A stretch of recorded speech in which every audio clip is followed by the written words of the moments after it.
Oh fuck, Sienna isn't here. It's just me. It's just me. Uh-oh. Oh, shout out Sauzels with the 3 watch streak, and shout out Soul with the 195 watch streak. 5 away from 200. Holy shit. Hi everybody. It's MFL. It's MFL day. It's MFL week 3. Uh, Fuck, I don't usually do this on my own. 3 is a lot.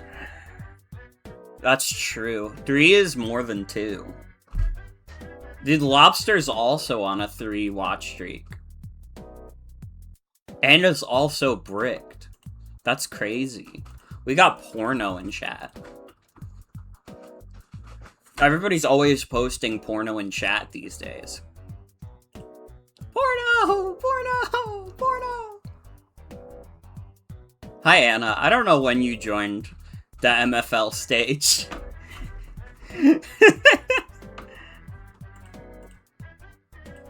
Dude, I usually don't have to do this intro without Sienna. It's a pornography store. I was buying pornography. Dude, do they still make pornography stores? Can you go to the store and buy pornography? I bet it's all digital now. You know, the digital future has taken everything from us. You can't get porno on VHS anymore.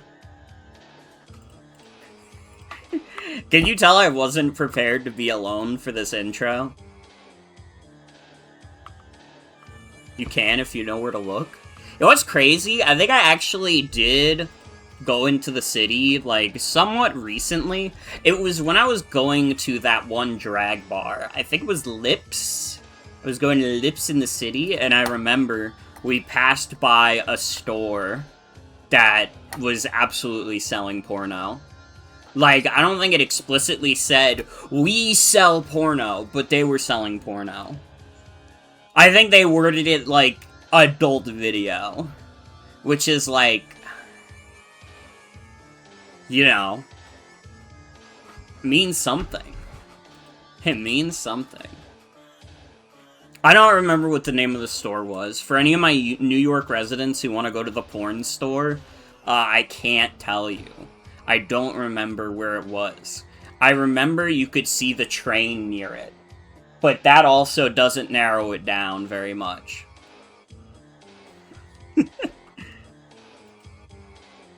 That's why JAV titles is called JAV titles. Yeah, Japanese adult video.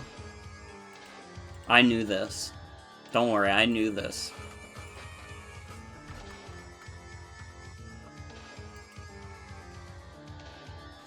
I know everything. I know everything. Okay, can we watch an awesome video real quick while we're waiting for Sienna to join?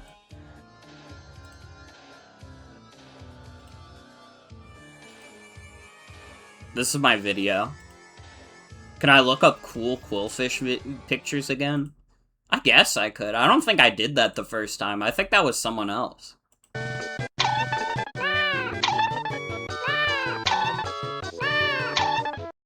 Do you guys like that video?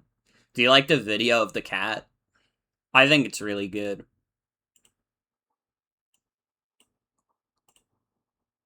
Yes? Let's go.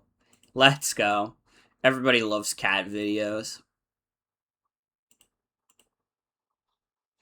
Pretty good. Let's go. Let's go. Please stop trying to scare me. It's not gonna work.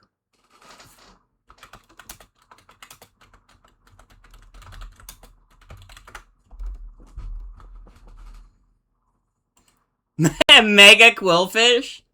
Patreon Dude. decided to do great tasks. Hi, Sienna. We're looking at a cool quillfish video. Alright, not video, a picture right now of mega quillfish. What the fuck?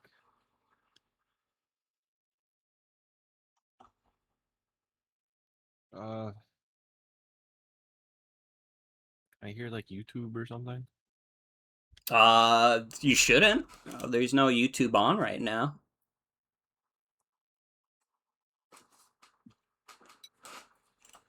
Wait, look at cute Quillfish.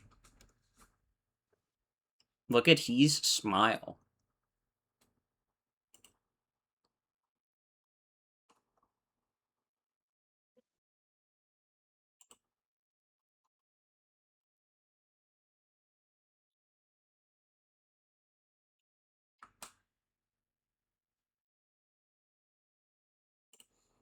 No, yeah, that's, Donkey Spittle, you liked the post I made about the private Discord, so I sent you an invite. Maybe I should have said something, but yeah, I sent you an invite. Why don't I have sound? This is really fucked up. Oh, what the fuck? I can hear Sienna. Do I have sound now? Do you? Oh, I have sound. I fixed it. Yay? Jesus Christ, this sucks. Quillfish orb concept. I'm sorry.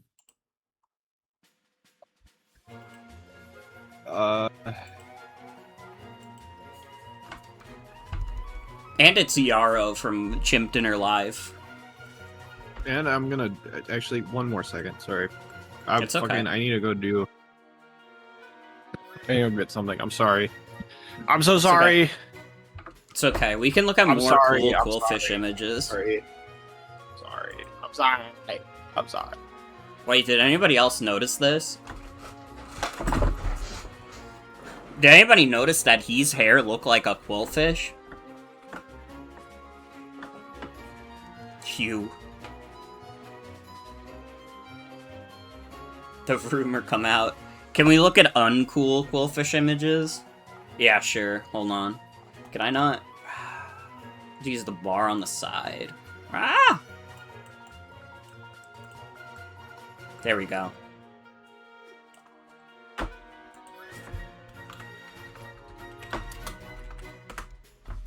Okay, let's look at lame Quillfish images. Fuck, I hate it. Fuck, I hate it. Fuck, I hate it. Fuck, I hate it. Fuck, I hate it.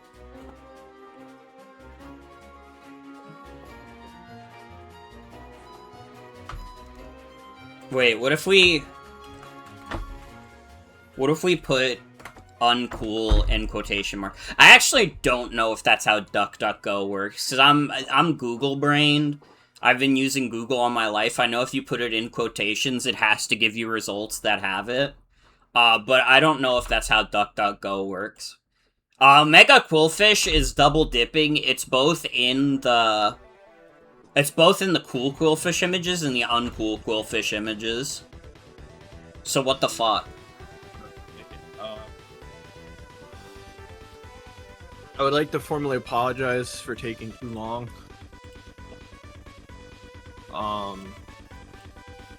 And I hope somebody will find it in their heart to forgive me. I fucking forgive you. But it's probably, about high time that we get a schmoove on, so... Well, first we have to answer the question. Do we regard Mega Quillfish with admiration or disgust? I think he's kind of cool. He reminds me of, like, the Kirby 64 power-up, where, like, Kirby's got all the, like, needles and stuff. He's definitely like that. Sorry, guys, I didn't mean to play scary music. He's definitely like Kirby 64. Yeah. Anyways, let's just get the sheet up here. I guess I'll take the sheet up. Oh, that's my kills. Oops. That's some kills. Now you know that Charizard killed those Pokemon. I'm sorry. I didn't mean it. Okay?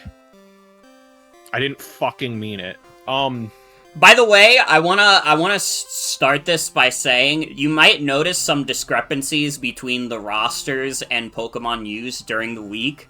We had trades. We had trades. We had trades. Actually, we can talk about trades. Let's talk about trades before we talk about matches. Let's just like go over that. So that works for me. This was all post-draft period. We started here. So yeah, Ray traded Coolfish Hisui for Muck. Coolfish Hisui, you know, he was doing okay, but you know, Muck is a guy you can really rely on. Muck, great numbers, great.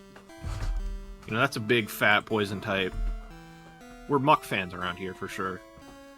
If only it was Muck Monday, but instead it's yeah. It's every day is Muck Monday in our hearts. Let's be true. real. Let's be serious, okay? Let's be fucking adults and grown-ups. It is Whooper Wednesday. WAFFLOES traded Behem for Hypno. Two very different Pokemon, to be honest. Behem's more of kind of like slow pivot. It can recover. It's got analytics, so it's kind of more about like and it has a fat special attack stat, so it's more about kind of slow pivoting and like smacking things with like its big future sights or whatever. Hypno is a fucking oddity. It doesn't have that good stats, but it has like a lot of weird fucking sets. It has access to Wish and some other interesting tools. It has fucking Belly Drum, and is like actually okay at using it. So definitely very interested to see how WAFFLOES is going to use Hypno. I'm sure they're already cooking up some crazy shit. Ribbon traded Quaxwell for Seviper. Seviper is like...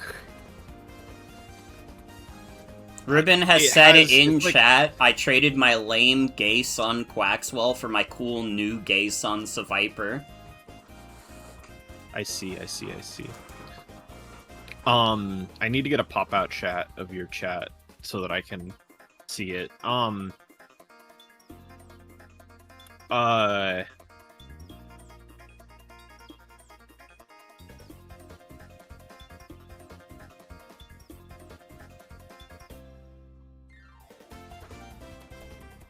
Seviper? Yeah, Seviper evolves from Arbok, if you didn't know. Yeah, it does evolve from Arbok. And, I have, how do I get... Where's my pop-out? How do I get pop-out chat? Dude. I have, like, a Twitch, like, plugin for that, like, blocks ads, but it also makes the layout weird. Mm-hmm. And I don't know how to make chat pop out on it. Pop-out chat. Bro. Somebody copy paste the link to pop-out chat in Morgan's chat and DM it to me on Discord, unironically. Anyways, Seviper has kind of the Hoenn special. It's like has like equal attacking stats on both sides, and it's Joan did it. Thank you, Joan. It has equal attacking stats on both sides, and it's like a it has like not that much bulk. It is an intimidator. And I think I want to say Ribbon didn't have a grounded poison before. Maybe. I might be lying. Tell me if I'm lying. But we're hearing word that Seviper doesn't have Intimidate. Dude, I'm just making shit up about Seviper at this point. You know how much of a Seviper expert I am? Zero. Zilch. Nada. Not a Seviper expert. Yeah, Ribbon. No poison period. Yeah, okay. Ribbon has confirmed no poison until now. Yeah. So it's yeah, like I need to do like weird stuff to my Hyper Beam layout right now in order to. I'm playing, dude. Single monitor is a struggle. I have a single I'm on my laptop because of my head hurt, and I want to be in bed, and the single monitor is a struggle, man. Anyways,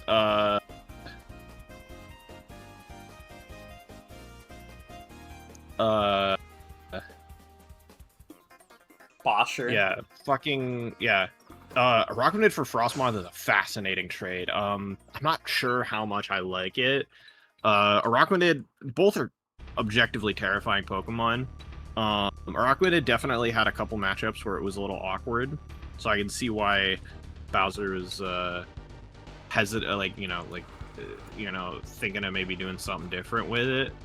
But I also thought Araquanid Orthworm was like a terrifying core, so it's hard to say. But also, Frostmoth is also horrific.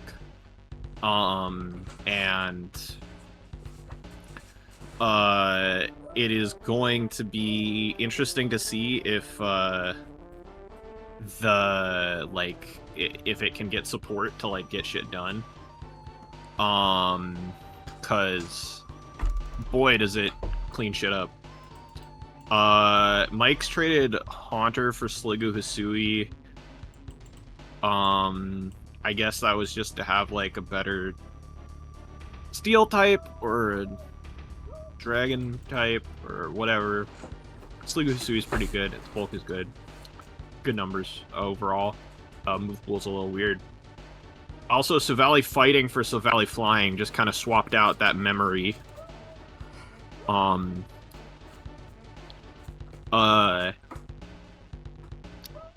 Interesting pivot, but I see the vision. Savali is Savali, though, ultimately, and Shifty for Armaldo is also fascinating. Mike has 2 bug rock types now. But I guess it improves the hazard setter situation, improves the hazard removal situation as well. And then Morgan, you've made perhaps the most extreme trades. Yeah. Where Sansash Alola, gone. Palmot has joined the fray. Palmot has entered the underground. Auroras, gone. No more snow. Fuck snow. Aggron is here now. So Valley Water, we're getting edgy with it. So Valley Dark. Yeah, I changed his memory. I made him put on the code and change his memory. I did in fact not click proceed. I stopped. My team is no longer Team Snowgrave, it is Team Aborted Weird Route. Because I was like, especially after a week like this, I was like, dude, my snow team kind of sucks. Every time I try to bring my ice types, they don't do anything. So I was like, fuck these guys, they gotta go. And getting Palmot helped, because it gave me an electric type, which I desperately needed. Aggron has really funny stats. And Silvally Dark was just a matter of, we already had, like, a decently bulky water type with Cloyster. Cloyster's not going anywhere. Anybody who thinks I was getting rid of Cloyster, you're fucking stupid. You're dumb in the head. Don't ever suggest such a thing. We are low-key dumb in the head. Don't ever suggest that I would get rid of Cloyster. Okay? I don't care if Sandslash or Auroras could have been better. It's Cloyster all the way. Anyways, But yeah, that's all trades. Yeah, that's the trades. Honestly, maybe we should have talked about them next week, but it doesn't really matter. Yeah, I just thought about it. I was like, wait, this out of the way. This doesn't affect this week at all. That's okay. Get them out of the way either way. Not really that important, but yeah, let's get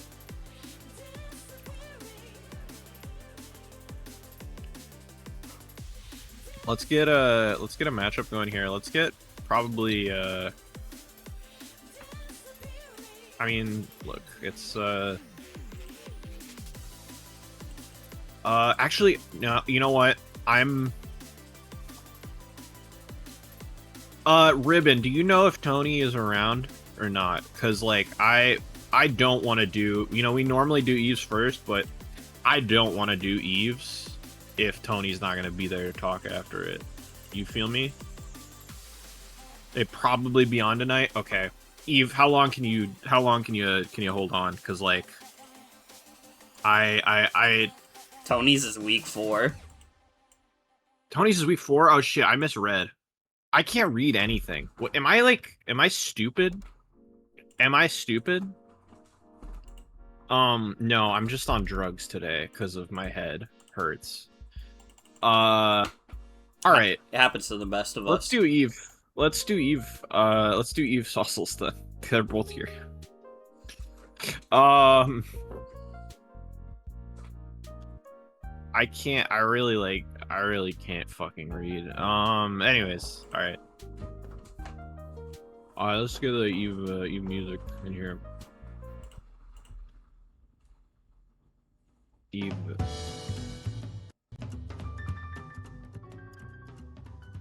Eve music. All right, we're gonna. Oh shit.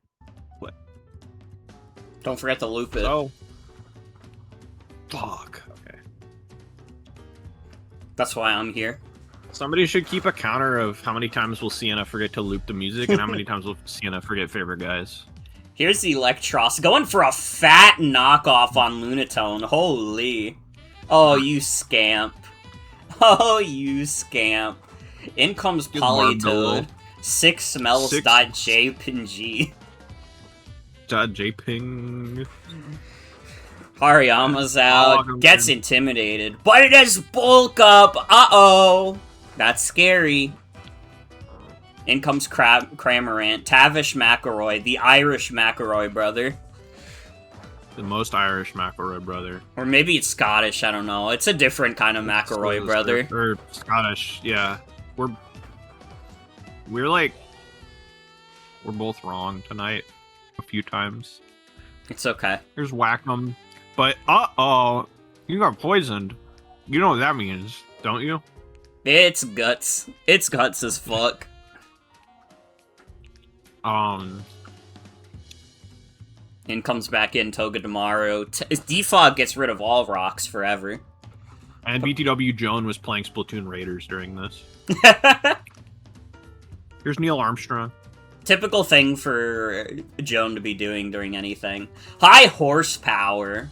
Doesn't do a crazy amount because of the Intimidate. Would it be possible to zoom in on the screen a tad more? We could do that. Yeah. As long as it doesn't fuck up the showdown a little bit. It may fuck up the showdown. That should be fine. Yeah, that's a little too much, I think. I don't like that. I think this is fine, though. Yeah. Hazel kind of points out in chat, like, I made a bad bank on the Hariyama being thick fat rather than guts. Palpitoad gets a wish here. I could really use a wish right now. Wish right now. Cramorant leaves as soon as it sees the scamp. And this scamp also leaves. In comes back in Lunatone. Yeah, we're 19 turns in, nothing has died yet. More pivoting. Teaker's going back in. Kangaskhan against Togedemaru. Togedemaru goes for the Paraflinch. Gets the first one. Goes for it again. Is it going to get a second one? It gets a second one. Yeah. Mm-hmm. Eve says, yeah, you know I'm going for it.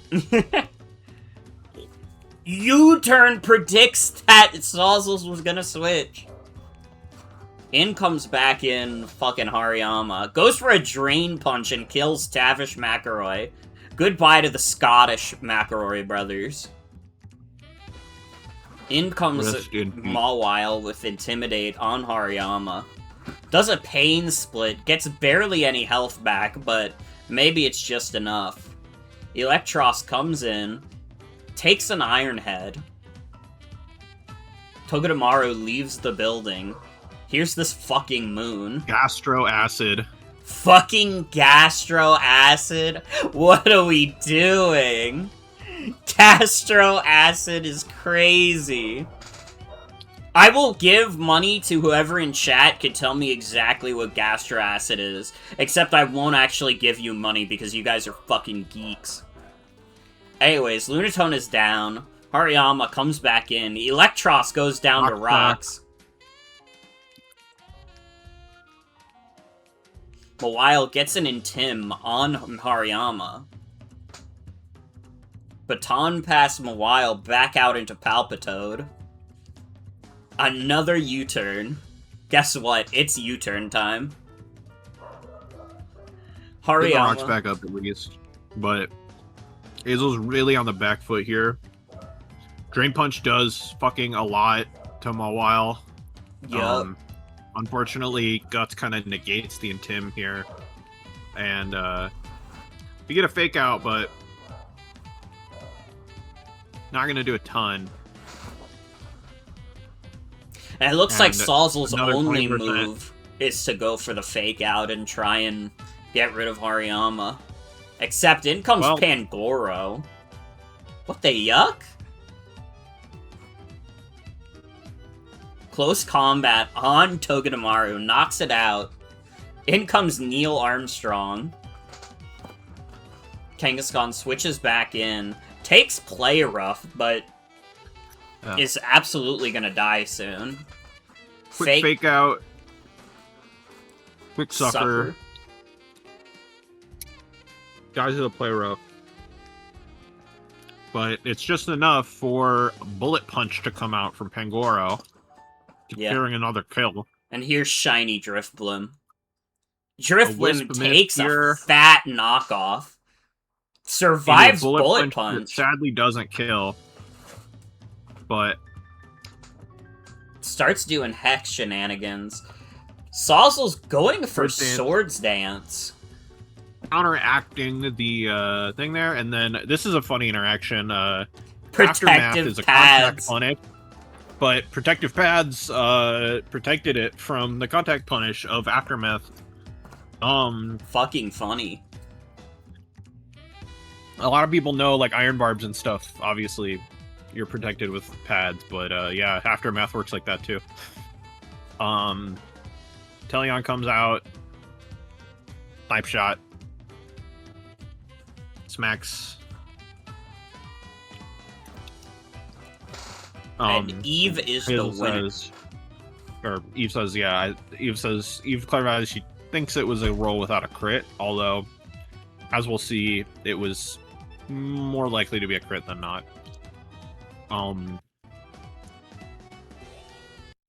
But yeah, let's bring Even to elucidate some of the decision making that has thusly transpired.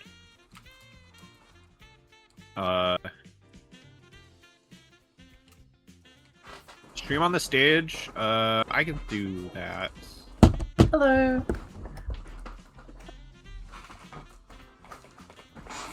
Hi. So, yeah, I mean, this was Pokemon is a beautiful game. Yeah, Pokemon is a really beautiful game. it's a rather beautiful game. Some stat colors and Yeah. Zoom out and a zoom out. There we So go. I guess this is where I explain my team.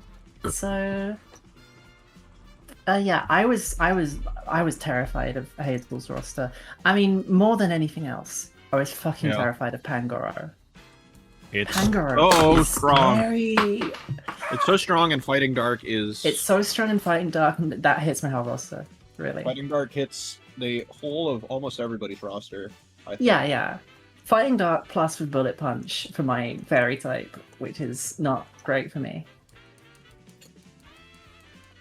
Yeah.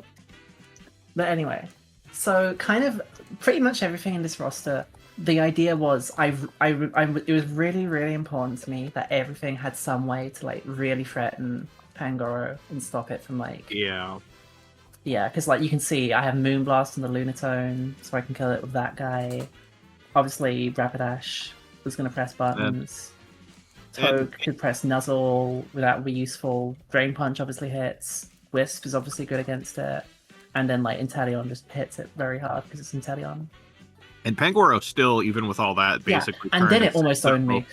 It The other thing I basically had to- almost turned like basically a 6-0 into like a 2-0. Like Yeah, it was terrifying. I could have played that in-game a bit better because I really wasn't thinking about the 3 different priority moves involved, but, you know.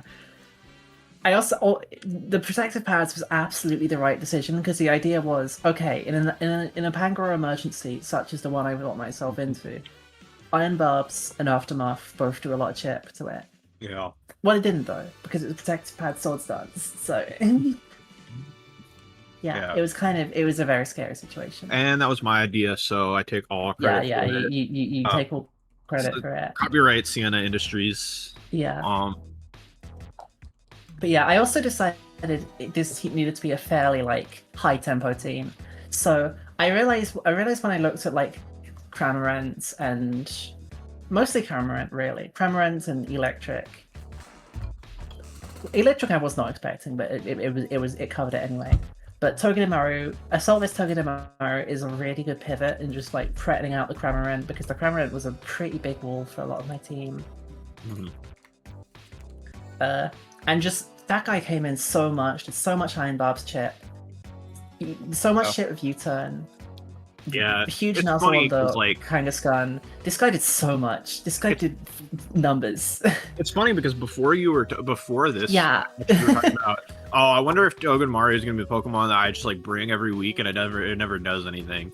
And then this match it just and like it did everything. a ridiculous amount of progress. It did a ridiculous amount. Kangaskhan You paralyzed and flinch Kangaskhan down. Yeah. The other MVP, I think, Hariyama. So the idea was, I was like kind of scared of my ability to kind of break through Palossand and Palpitoad because obviously they're both things that can easily come in on Togedemaru, and like Palpitoad is difficult for Inteleon to break. Palossand is like potentially difficult for like potentially makes life difficult for like Drifblim and Rapidash and things like that. So I decided Guts Hariyama with Bulk Up to essentially bait them into pressing a status move.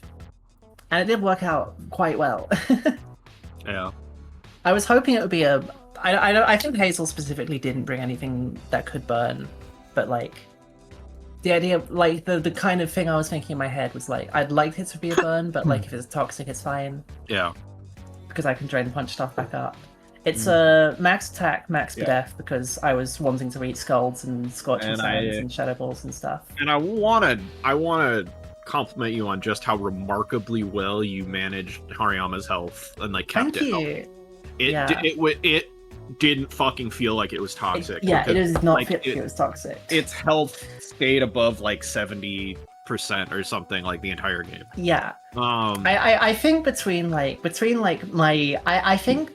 preserving health and Hariyama and being just really aggressive with how I position my Togedemaru, that really did a lot for me this game in making sure that early game was very much to my favor. Yeah. Lunatone was a Stealth Rock guy. I decided to make it a pretty. I decided I wanted this guy to press buttons hard so I could threaten things out, get some kills with it, like, and just make sure I can be like. Yeah, it felt more important to me in this matchup to be like threatening with Lunatone and like making progress with it than it was to like kind of for it to last that long. Mm-hmm. So it was free attack Stealth Rock. Yeah. And I played it aggressively, and it did its job. Mm-hmm. The rocks were important. And Drifblim was also like Drifblim. This is a normal kind of defog pivot.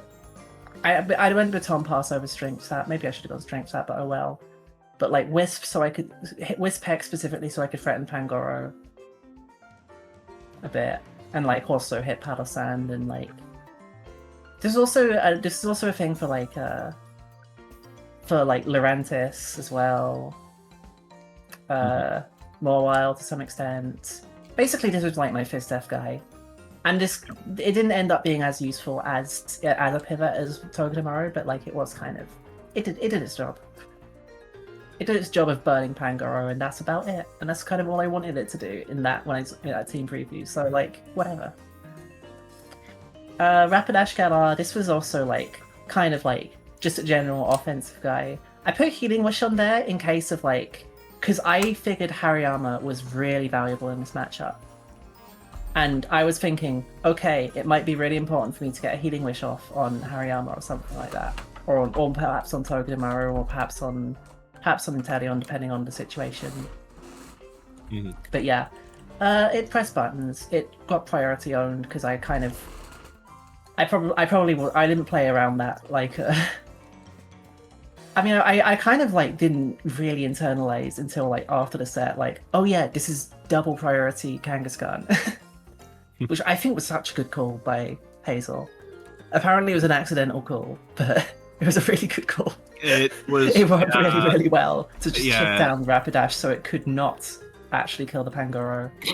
Hazel's forgetfulness. Saved her life a lot. Actually changed the set. Like saved her from my sabotage because she asked me should I swap Sucker Punch for Earthquake, and I said yes. And in practice it was wrong. I mean, to be fair, Earthquake would have also done something against. Yeah, we'd done something against Toad if it didn't get lynched down, which was which is definitely me playing way too risky there. But anyways, yeah. And then finally, like Inteleon is like this is a setup Inteleon because I wanted to set up on like Palossand and Magmar and Palpitoad. Yeah. And yeah, it's the scope lens, so yeah, like scope lens definitely made Snipe Shot. Yeah, that made it like a 50-50 to crit. So it was already like a 50-50 to kill, and then it was also a 50-50 to crit. So it was more likely than not, but could have been so fucking bad if it wasn't. Yeah. I think Hazel played that end game incredibly. I think there was so many things that like Hazel did well. I think this was a really good game of Pokemon. I had a lot of fun. Yeah. All right. Thanks for your time. Good Thank shit. You. Favorite guy. Favorite guy. Favorite guy is. It's tough. It's definitely between Togedemaru and Hariyama. I think. Yeah. I'm gonna give it to the little guy. I'm gonna give it to Togedemaru. He's a scamp. Scamp. He's literally a little scamp. And, he clicked U-turn so many times and made my head fucking spin.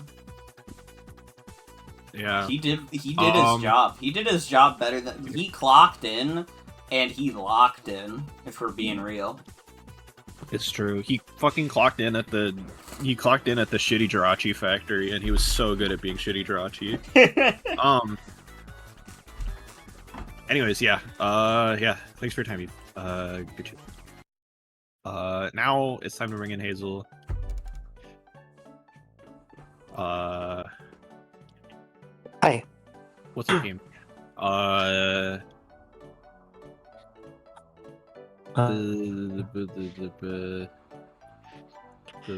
Yeah, so I was just gonna like talk a bit about the game itself first. Oh, yeah. People saw like after the game, like I was not happy with how it turned out. I think my like early to mid game was like decent to kind of garbage. Mm-hmm. I made a couple bad calls with I saw Leftovers Hariyama. I really thought it was just like, okay, this is something that sets up on Cryogonal or something. Mm-hmm. I thought it was gonna be thick fat, and it wasn't. And I was thinking it's like even if it's guts, like Toxic is gonna get some nice chip on it, better than like Earth Power, because it's probably special defense. But no, like you said, Eve did like an incredible job. Like not letting Toxic do anything at all. Yeah.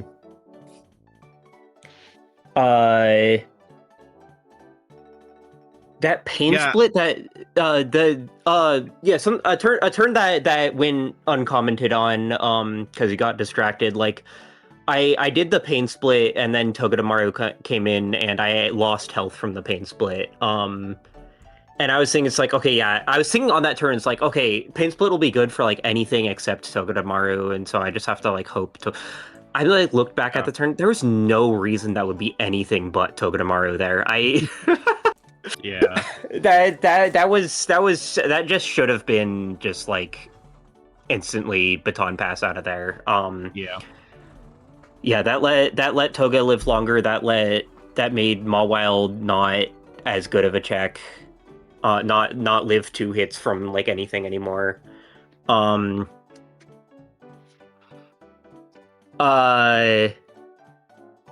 And also, just a lot of the Togedemaru switch-in should have been electric. Like, Yeah.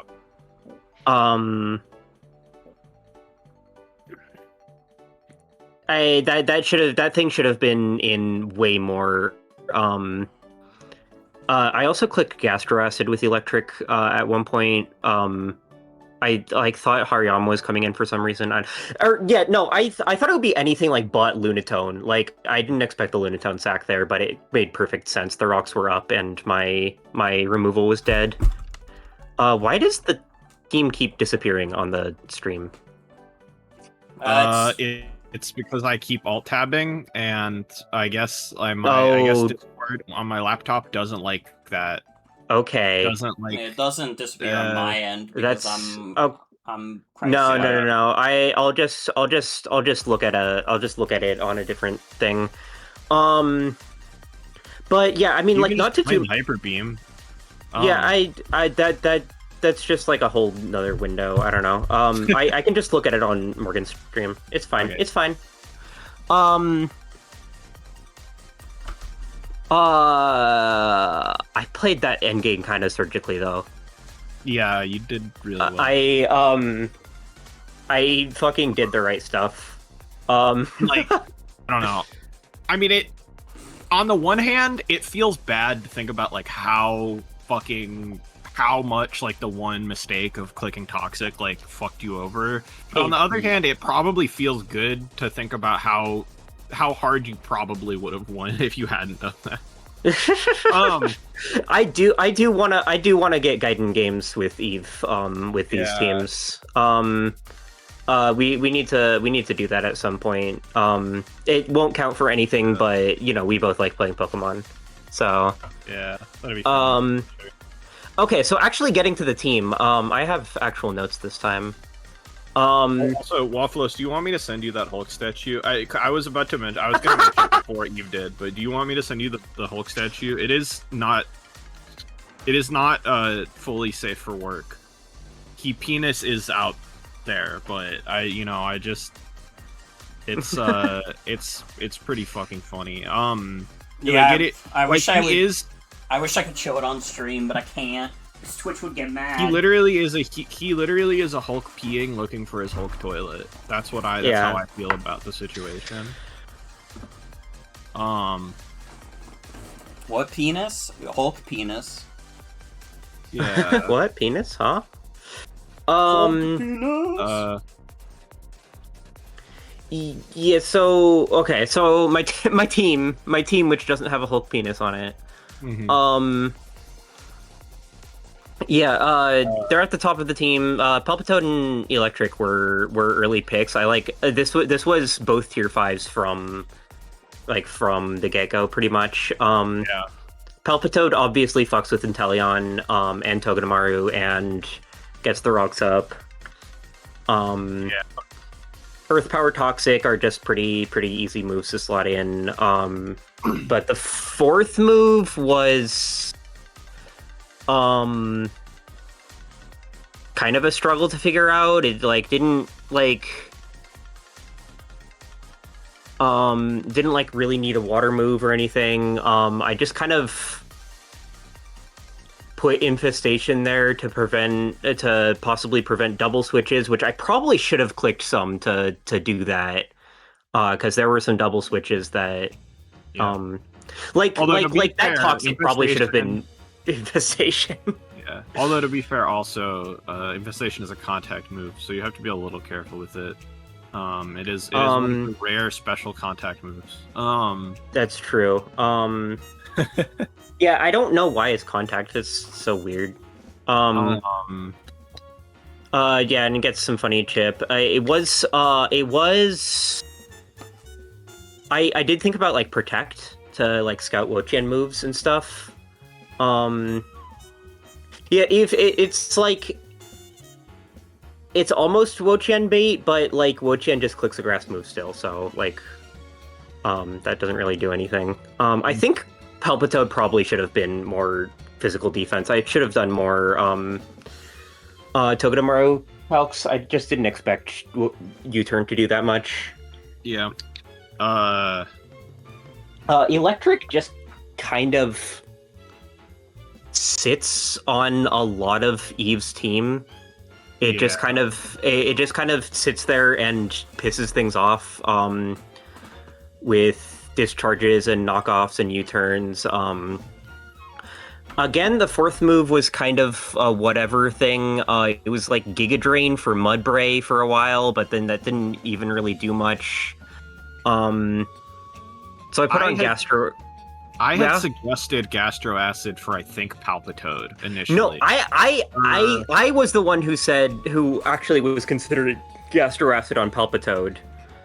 No, actually we both thought of it independently because we're both fucking insane. Yeah, I think that is what happened, yeah. Yeah, we were looking at Palpitoad and Sienna was like, oh yeah, what about like Gastro Acid? And I just like calmly said, it's like, oh yeah, I'd thought of that, but that blah blah blah. And Sienna just burst out laughing and I just like, oh yeah, I just kind of calmly said, oh yeah, I thought about Gastro Acid. Yeah. But then it made more sense on Eel because on Eel, yeah, it just made way more sense. It can Gastro Acid the switch in, the Woach switch in, and then U-turn on it, and then the U-turn and then the U-turn does way more, and it got rid of some other abilities like Hariyama Guts, if that came in, like Driftblim Unburden, I guess. That's not really anything, but could have gotten rid of Rapidash Pastel Veil. That's nothing, but oh yeah, and Togedemaru Iron Barbs so that I can U-turn out without taking chip. Or like Iron Barbs or Lightning Rod on a situation where I just want to stay in and like chip it down because neither Pokemon can heal. I actually have written in my notes, Gastro Acid, lol. So yeah, Electric annoys everything except Togedemaru, which doesn't do shit against it, so. My timer just started going off, so I'm not gonna cut you off, but I am gonna ask you to. Oh, okay, yeah, I've like barely gone through the team. Shit, I talked too long about the game. We talked about Hulk's penis for too much. Pangoro was choice band at first. Sienna convinced me of Swords Dance. And the item I thought didn't really matter because I thought I was gonna get knocked by Woach. But Sienna was just like protective pads, because and then that ended up being really good. Kangaskhan. The EV thresholds, were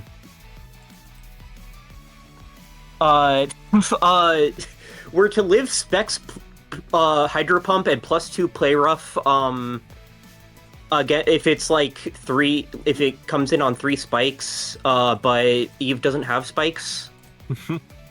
I can't see my team anymore.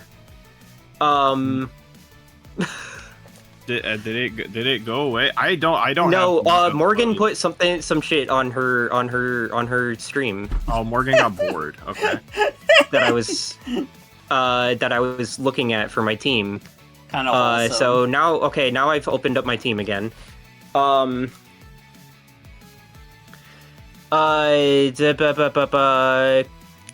was Cryogonal for a while. But I didn't really need Spadef switch-ins with Palpitoad there, and Cram was just way better against Hariyama. Mawile was to intimidate shit, and play rough on Hariyama, and etc. Hariyama, like, be like one of the Hariyama switches, like? Yeah. And just be a pivot. An intimidate pivot. And Kangaskhan was supposed to be Earthquake for Togedemaru, but And I think that would have... I would have stayed in on the third Togedemaru's turn if it was Earthquake. But...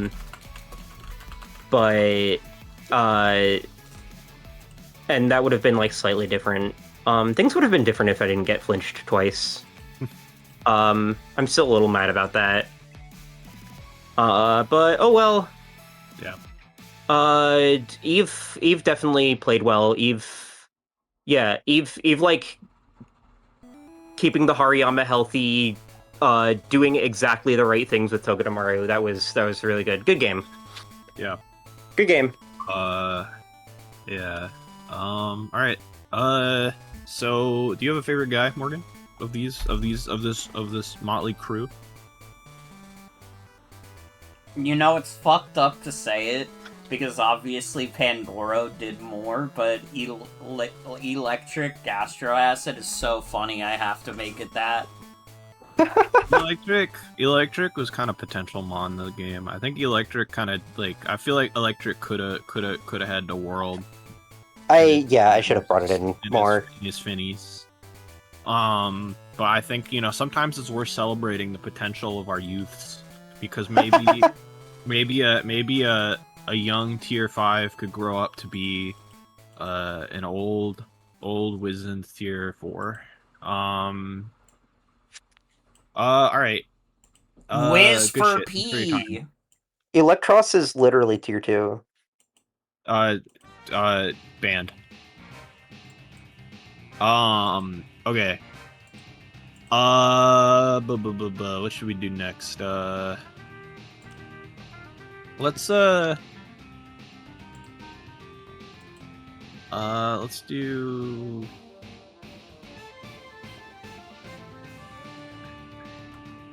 I like doing ones where both people are there, so let me do...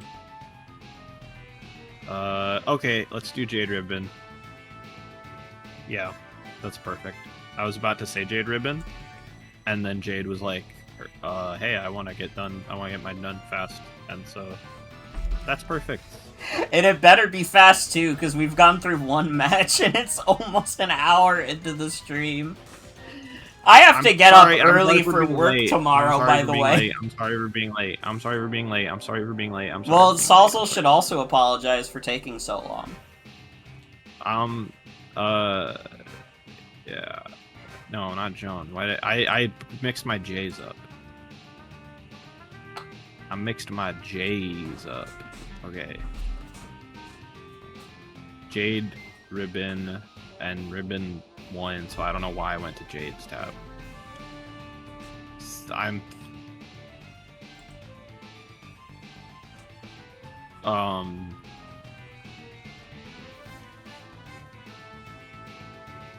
got Mother Goose Club.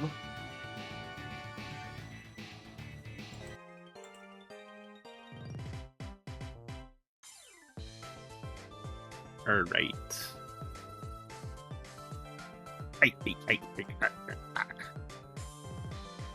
Yeah. So we got a quick U-turn out. Volt switch fail. Volt switch fail. But Toxic win. Toxic on the slug. Rocks go up. In comes Articuno. Articuno has boots. But Articuno gets hit by Yawn. So it just has to leave. It just has to go. In comes Tauros Paldea on Fione. Just click and knock. Just getting rid of that Assault Vest, which is actually pretty... Yeah, that's pretty big. Removal. Assault Vest user usually got Assault Vest for a reason. Here's Nidoking. Nidoking with the power-up punch. Gets hit by a fat ice punch though. Oh, but Poison Point. It's a Poison Point moment. Dies to Earthquake. Gets intimidated by Tauros. Dies to Tauros. Revenged. Hitmontop nice comes in. There. Doesn't intimidate on Tauros. In comes Doublade. And the balloon Doublade. The balloon immune protects to that Earthquake.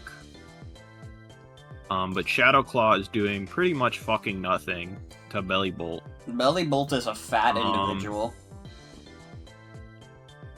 Gets a slack off, is at full health. Back, and Fiona is back.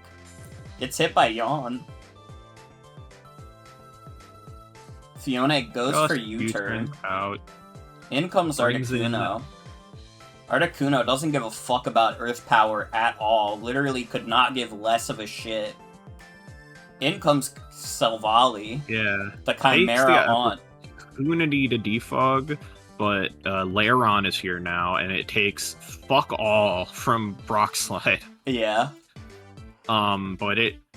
And it's even staying in on Tauros. Or no, it's not staying in on Tauros. What I'm talking about. It's like you silly goose. Intimidate. Action orders of action and stuff like that. But it's getting up rocks. Gets rid predicts of the the double balloon. blade switch and gets rid of the balloon. In comes back which in is Mr. huge. Belly Bolt. I'm sorry, this is Miss Belly Bolt. Green Bolt. Bolt once again doesn't get to switch with Gastrodon. Yeah. And okay, Stays this is in. awesome here. I love this. So Jade has realized that this is not a fucking threat really until at least until it yawns, and has elected to just fucking start stalling it out and making it take more toxic damage by just staying in and volt switching. So it finally gets yawned, so it has to leave, but it was just taking extra kind of unnecessary chip as a result of In comes as a Normal result of Girl. turns being played correctly. Does a U-turn right onto Lairon. In comes Doublade And, once again. Jade informs us that the Lairon is named after a large woman that she knows who likes turtles. Close combat doing a cool 30% to this fat guy. This fat ass guy. Fiona coming back in on the recover. Just getting some leftovers and finally knocking off those leftovers, which is huge. The slug has stayed in but has been ineffective at actually doing things.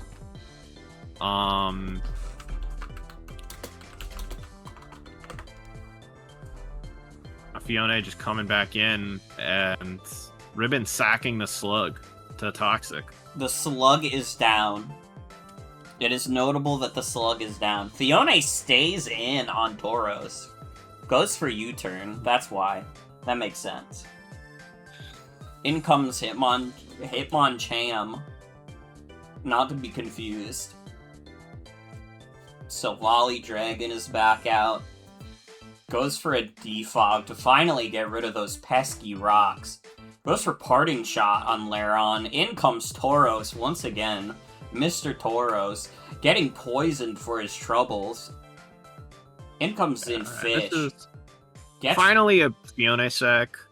Fiona kind of mission complete in terms of the knockoffs it got, the things it was able to do.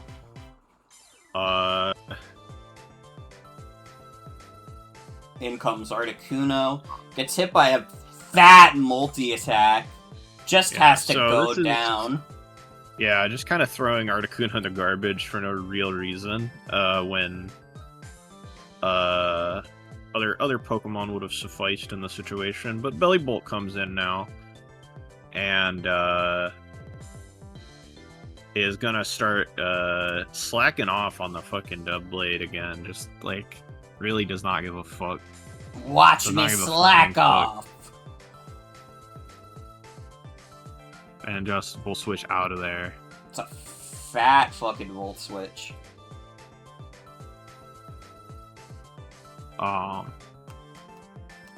Hitmontop comes back in, eats close combat.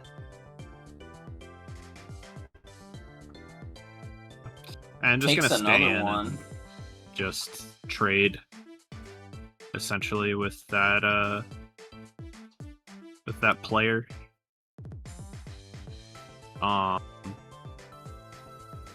Stomping Tantrum into Stomping Volleyball. Tantrum happens. Now, yes, misplay incoming, as Eve says in the chat. So this thing is locked. This thing is Stomping Tantrum. It's not actually. It's not a. It's. Jade does not yet know this, but it is locked into. It is locked into Stomping Tantrum now. And Jade is about to do something. Probably it's gonna make a problem for her.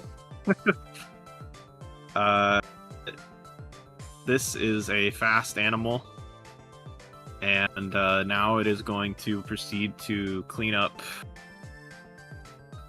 That was an extremely close game. If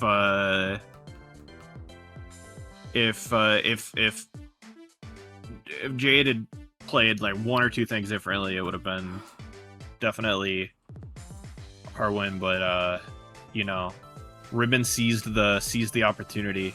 Yep. And was able to find the line to win. And that's what's important at the end of the day. Now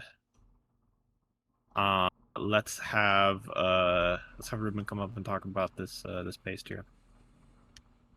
We can.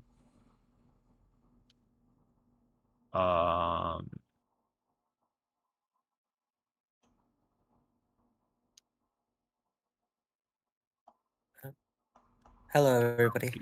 Yeah.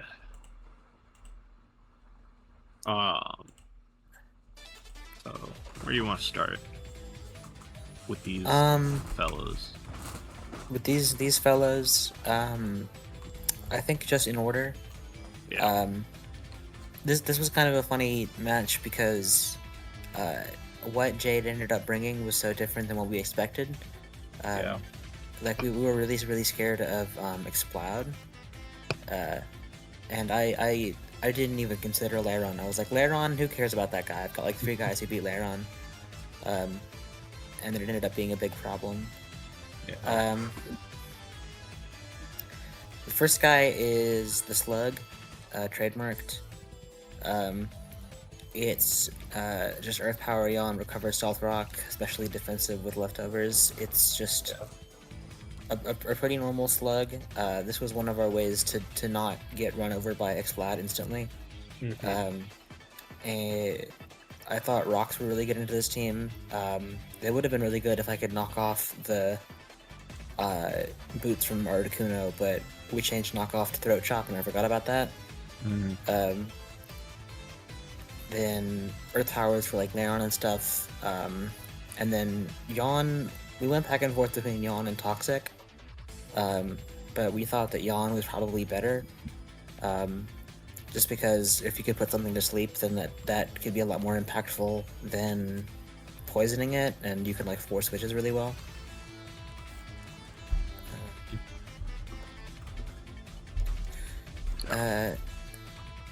The next guy is Doublade. It's just bulky adamant 4 attacks, but it's also got a balloon. Because with a balloon, it could kind of sit on most Hitmontop and Nidoking. Yeah. Then there's the Hitmonchan. It's just Assault Vest with like a bunch of special defense and a bunch of attack. This was mainly for Explode. I have it written down. The attack would guarantee a Drain Punch KO, and the speed would be faster than Lotus Explode. And it was EV'd to survive 2 Modest Boom Burst if it didn't have like a boosting item. So it wasn't a perfect answer to Explode. Like if it was like Timid Specs or something, we would be in trouble. But we thought this was a good answer to it. Yeah. Just part of your arsenal. Yeah. Then there's Normal Girl, the Burugly. I was looking at Jade's team, and I noticed no ghost types. Yeah. Which just makes Perugly very happy because it can just click normal buttons. Laron did stand in the way, but again, during prep, I was like, who gives a flying flip about Laron? So it's just return, Stomping Tantrum, U-turn, and then Throat Chop. It was knockoff, which would have been better here to like remove boots and stuff, but we put it as Throat Chop just because we were really, really, really scared of Explode. Yeah. Oh yeah, WAFFLOES is right in the chat. We really considered putting Magnet Rise on Doublade. Dude, I would have done it. I would have fucking done it. And then there's Tauros. Oh wait, the EV is on Perugly, right? I don't remember exactly what the speed was. I think it was for like timid Articuno is what it says, but there might have been some other things that it was trying to get the jump on. That was another thing about Jade's team is we had kind of a speed advantage. Because she has like Lanoon and Ninjask, and that's kind of it. Everything else is sort of slow. Yeah, someone said in the chat that is something we did. We were concerned about the possibility of rivalry Nidoking. So Tauros and Hitmonchan have to be male, and Silvally is genderless. But we made Double-8 Gastrodon and Perugly all female just for that. Yeah. I think Eve asked me during building, like, because I helped with Jade's team some. I think Eve asked me during building, should it be rivalry, and I said no, that's stupid. Don't do it. So I think I was right.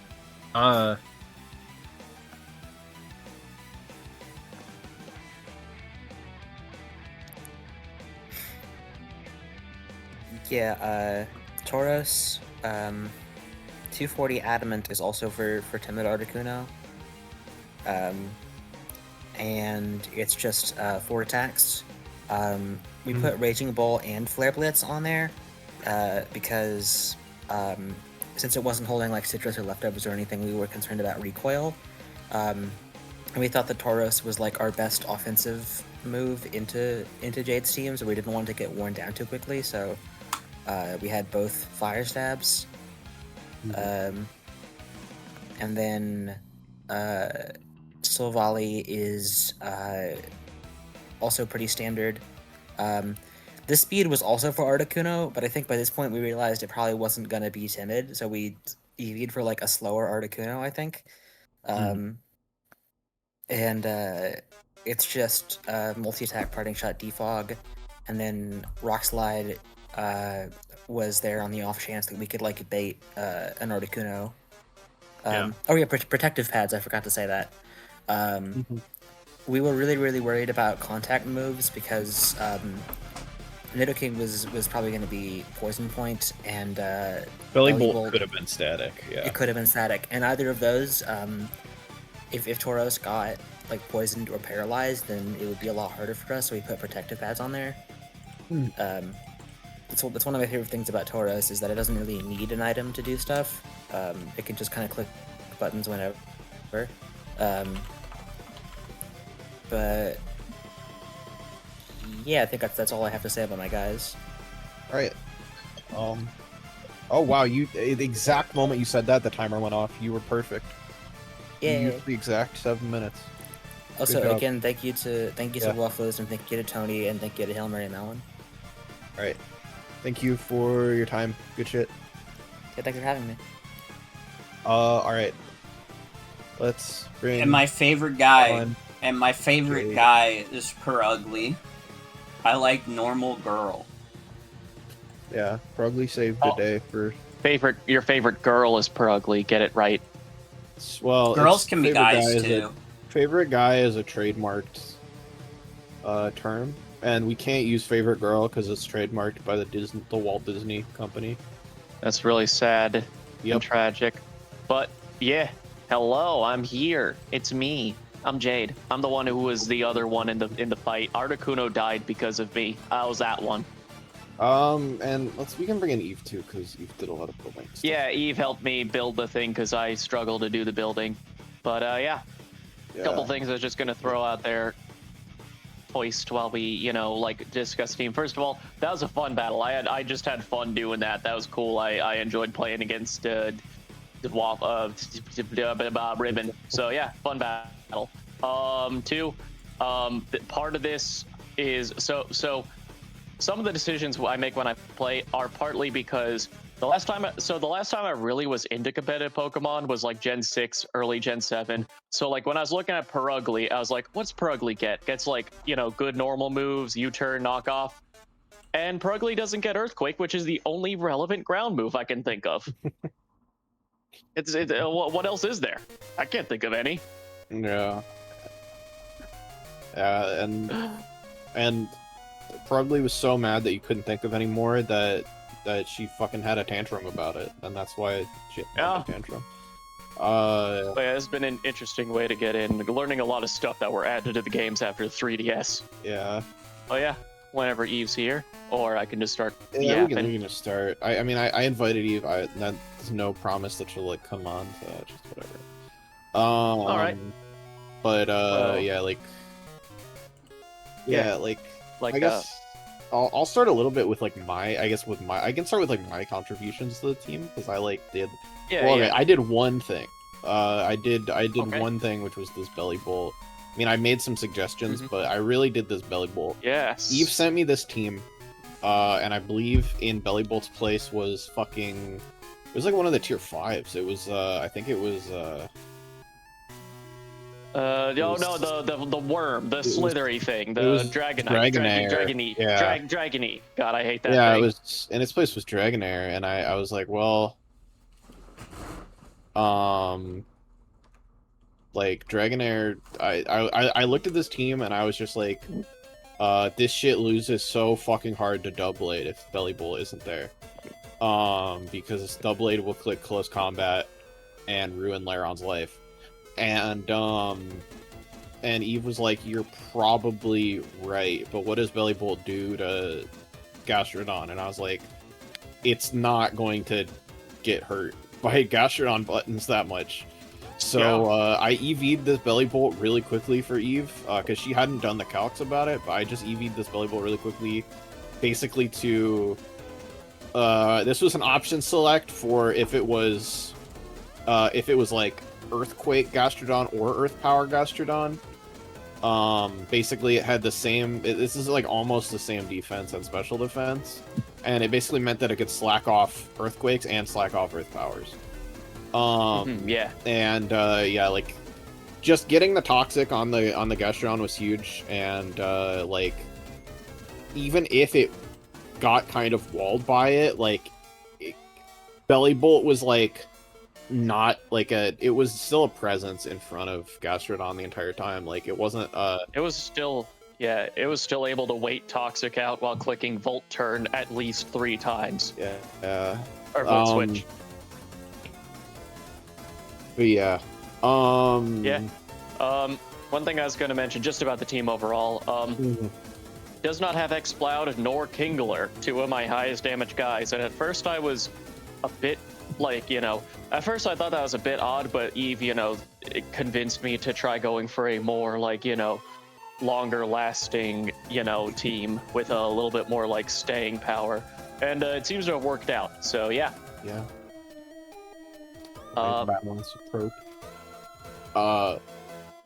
Power Up Punch was a bit silly on Nidoking, but it was fun, and just overall general bulky tank, can poison point things. And the Power Punch was partly in case like that Gastrodon came in, who me and Eve, I think Eve suspected too. Like there's a high chance that thing was going to be especially defensive, so a +1 Nidoking Earthquake could like beat it up pretty good, and an Assault Vest could like, keep it alive against it pretty good. Yeah. Yeah. And yeah, like Nidoking did a nice job. It like traded with the Yeah, with Nido the King, Hitmonchan. Nido King and Hitmonchan had like a little 1v1 in the middle of the fight, and then that ended. But that was fun. Oh. Yeah. Yeah, like Articuno, I mean, this seems pretty straightforward. I'm not sure exactly what the speed's for. But like, yeah, 252 modest, like basically just like clicks like it just clicks fat stab moves and like comes in and out on things. A useful defog thing. Yeah, like clearly the like main removal here was like Hitmontop, but like having just having Articuno in the back and just like kind of really controlling the hazard game. Nice. And yeah, like Articuno didn't get to really do anything, but it's okay. It happens sometimes. Sometimes birds they die. Sometimes green birds don't do anything. Fiona getting U-turn in addition to flip turn is quite good. Getting U-turn once again proves itself the best pivoting move just because nothing can resist it. I mean, sorry, immune to it. Nothing can immune to it. Everything can resist it, but nothing can immune to it. Yeah, we haven't gotten bug absorb yet. There could be like an electric, like fucking bug zapper Pokemon that could do that. But yeah, no, overall just U-turning and then just some like utility things that could be useful in the right situation.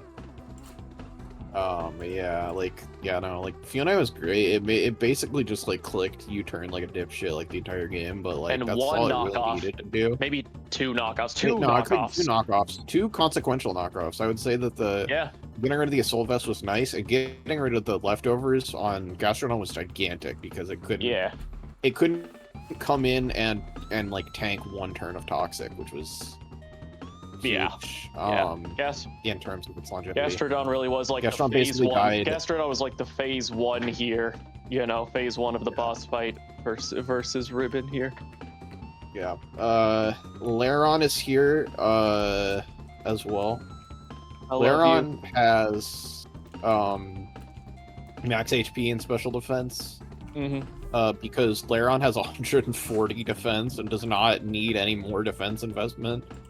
A little similar to Dual Blade in that way.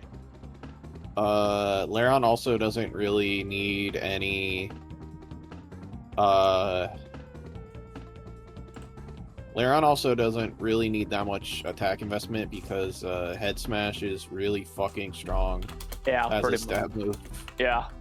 Didn't end up like using it, but you know, there's a world where it could have been useful. Yeah, and yeah, even saying it was there to wall the fuck out of Silvally and Honchkrow, and Honchkrow didn't come, but Silvally could not do jack shit against Lairon. Like it literally just could not do anything. And Lairon got to, keep like the hazard advantage going very easily. Anytime Silvally hit the field, even though Silvally was the removal, it was like, what the fuck does Silvally do in front of Lairon, like at all, other than just click defog. And then yeah, Hitmontop. Hitmonchan. Apparently, Showdown gets upset with you when you try to name Pokemon the wrong species, so I had to quickly change it to an M. They patched that at some point. After the Arceus flying. After the Arceus flying incident. But yeah, generally a hazard removal who's bulky, fast, and this is week 3 of 3. I've had I've had this little guy with me, which is useful. Yeah, very very useful guy. And yeah, and also the Stone Edge to Pop Balloon was epic. Thank you. Yeah, The last thing, unless you have any more questions, but the last thing I was going to say is, if you're asking me why did I sack Articuno when I had a nearly full health Lairon right there, the answer is I don't know. I was in the zone. I wasn't in control of my own actions. That's fair. It happens to all of us. Like the clicking Volt to a Volt turn 3 times. Only afterwards did I was like, wait, why did I do that? Oh yeah, right. Yeah, Toxic. Forgot. Yeah. I just did it. Anyways, good shit. Thanks for your time. Yeah. All right, I'll see you later. All right. Bye. Whoa. What's your favorite guy, Morgan? Sorry, it disconnected for a second. I got scared. My favorite guy. Favorite guy. I don't know if this is a controversial pick, but I'm going with Miss Bellybolt. I'm going with Miss Bellybolt. Yeah. No, you know, I think Bellybolt definitely got the party started and made the party ongoing. Yeah. Like, you know, toxicking that fucking slug was definitely necessary for, like, progress to be made. And toxic it, she did. All right. Let's move on to our next battle. The next battle. Ready for the next battle.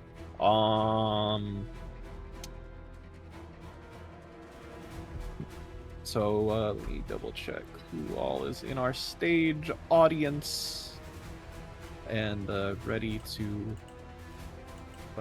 participate in. So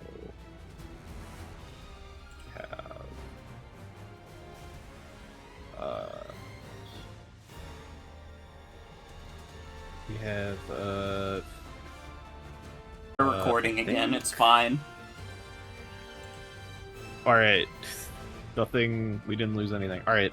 I think let's do, I was like trying to double check like who all we have, like where both people are here.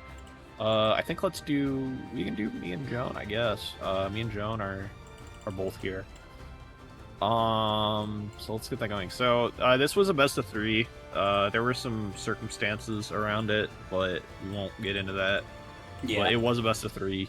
This is game 3. Is our representative game. Because game 1, I don't really want to show, and game 2 is actually now lost media. We forgot to save the replay. So if any intrepid lost media hunters want to look for that replay, it's not possible to find it, but like maybe you can if you try hard enough.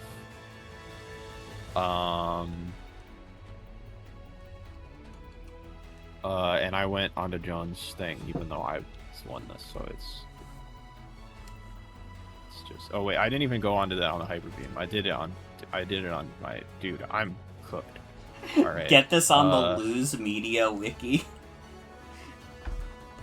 We gotta get this on the Lose Media wiki.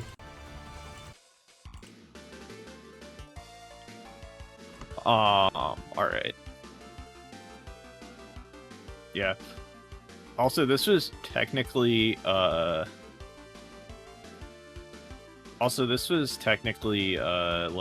fucking.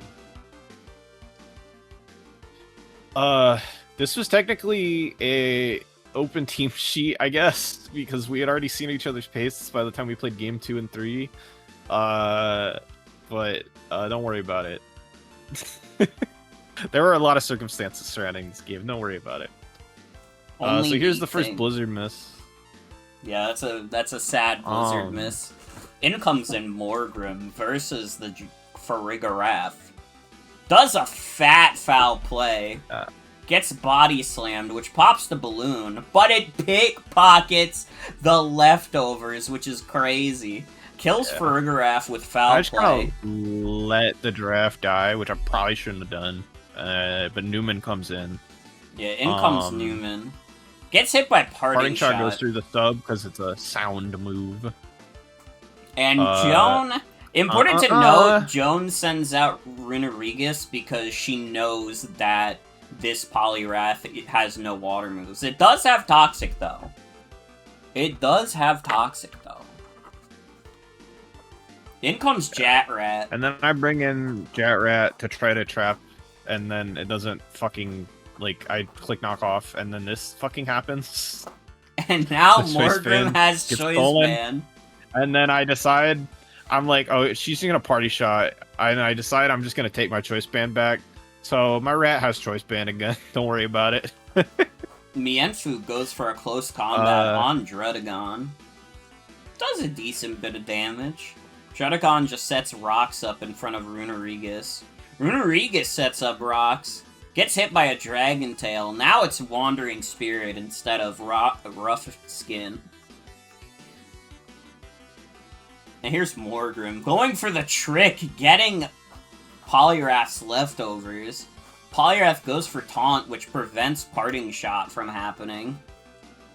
In comes in Pyroar again. Gets hit by a fat Drain Punch. Oh my god. Goes for a Hyper Voice. Does a lot of damage. Yeah, big crit. Oh, I didn't even notice that was a crit. That was a big crit. Taunt goes in on poor Mantine. I wanted to fucking... I want to mention that, like, all the taunts, like... the entire reason I named the Polyrath Newman is because I fucking... I was thinking of the part in Jurassic Park where the virus goes like, you didn't say the magic word. And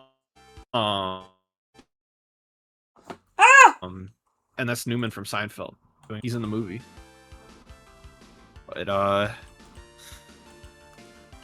Whimsicott smacks the Morgrim and puts some chip on the Mantine. I click Encore there, which is a little adventurous, but it's whatever. You turn up, and I decided that I'm gonna sack Jatrat because I think he's fucking worthless.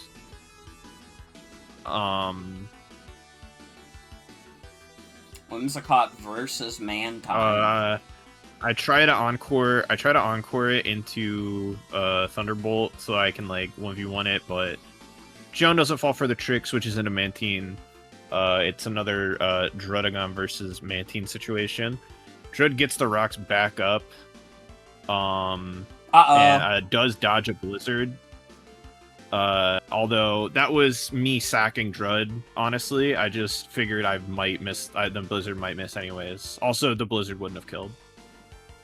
Mianfu comes in, Drud is getting healthy, and also it just got Regenerator, lol. I accidentally click Gunk Shot here, and it's fucking amazing, because it almost kills and then gets the poison and kills. And Parting Shot happens.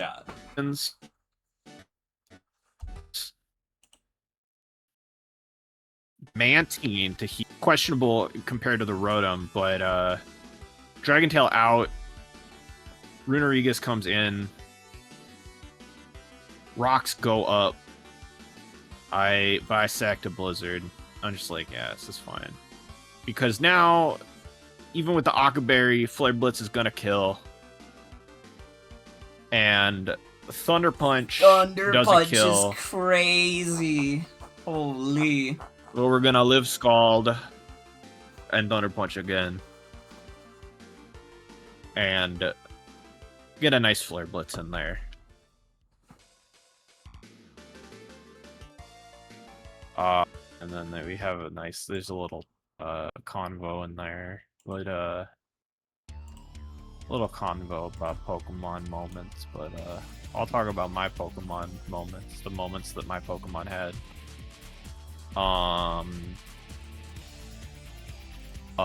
So I have notes here, and I am turning on the timer for myself as we speak. Yeah, so where the fuck did I put my notes? Yeah. Whimsicott is a offensive pivot here. Encore is a really important like defensive tool that is. It was like pretty heavily meant to take advantage of Silvally Steel. I was expecting Silvally Steel to come and do its Draco Meteor bullshit again, into Drud this time. And so I decided that I was gonna bring Encore and switch Whimsicott into Dracos and then make it and then Encore it and then be able to like pivot out. But I also wanted Encore for, I mean, like basically all the things you saw me do with it. Like, you know, just the general disruptiveness of Encore is very useful.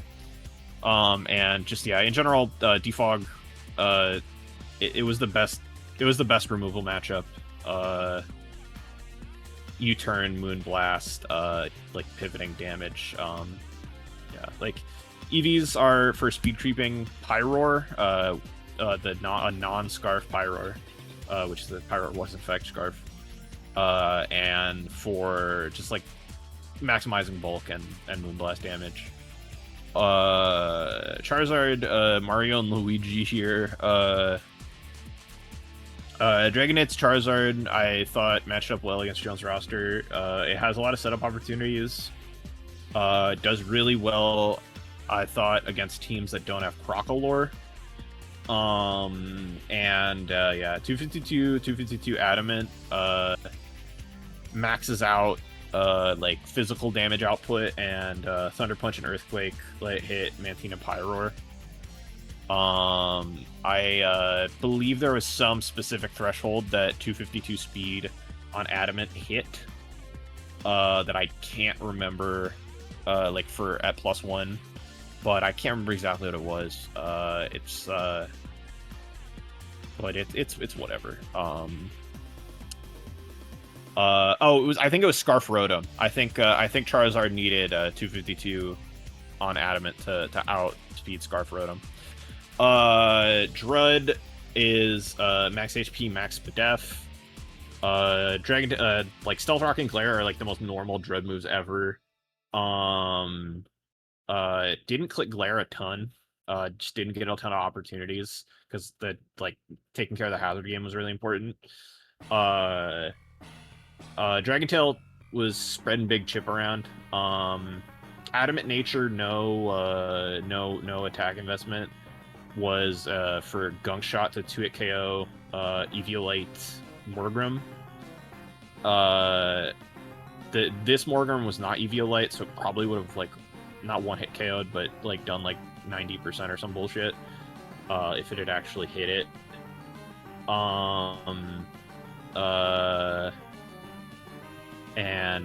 Yeah. Max Special Bulk felt better because Joan like basically only has special threats. Just doesn't really have a ton of like physical power other than Crabominable, which Druddigon is like always going to lose to. For draft, the only neat thing to do is defensive pivot, Wish Passer. I figured Future Sight would put a ton of pressure on Joan's roster, especially if Morgrem didn't come, because like it just like threatens like a 2-hit KO on like a lot of Joan's guys, and it and in general like just Joan likes to like Joan's roster, the way it functions, likes to kind of switch around a lot. And there aren't like a ton of psychic resists. Body Slam is just kind of attack things in front of Farigiraf and Spread Para. Bulkier maximizes Farigiraf wishes and then kind of gets some it dodges some like 3-hit KO situations that I didn't like. And 80 special attack is to hit some of those like 2-hit KO thresholds with Future Sight that I liked. Fari didn't do that much this game, but it did a lot of stuff in the other two games.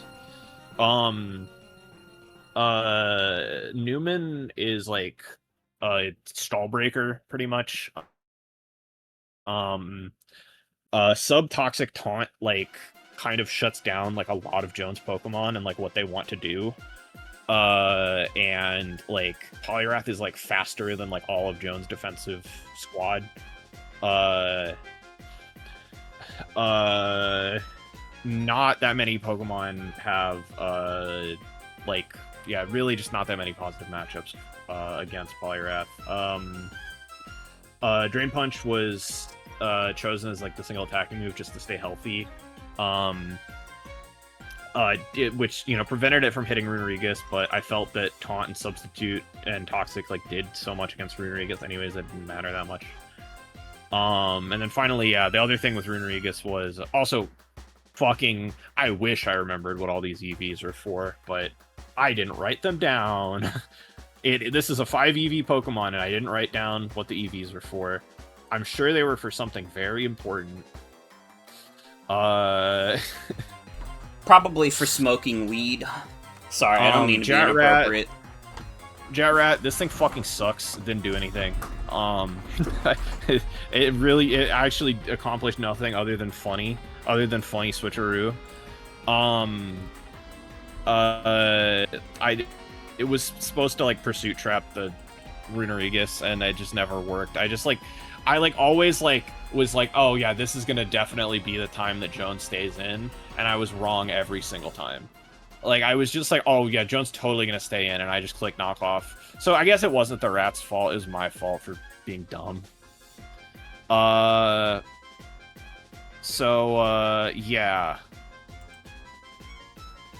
That's the squad. Do you have a favorite guy? Do you have a guy who was the most lovely to you? Polyrath. I think I may have answered Polyrath on another week, but it's not my fault. Polyrath is so boss. It probably doesn't help that you gave Polyrath the most boss character, too. Yeah, it's true. Newman is a boss guy. But yeah, like, I think... I don't know. Wait, yeah, like, I don't know. Dude. Anyways, yeah, let's bring Joan in to talk about this stuff, and also, I'm gonna, like, I promise, Joan, I will talk to you, I will speak to you about the game as well, but, for now, I'm gonna let Joan talk, on her own about the team for a little bit, because I need Why to use the bathroom. Okay, you go use the Also, bathroom. I was gonna ask something about here. your Hold on. team naming Alright, here's this. specifically. Okay. Fucking. I gotta go potty. I got a boner. Sorry. I got a boner.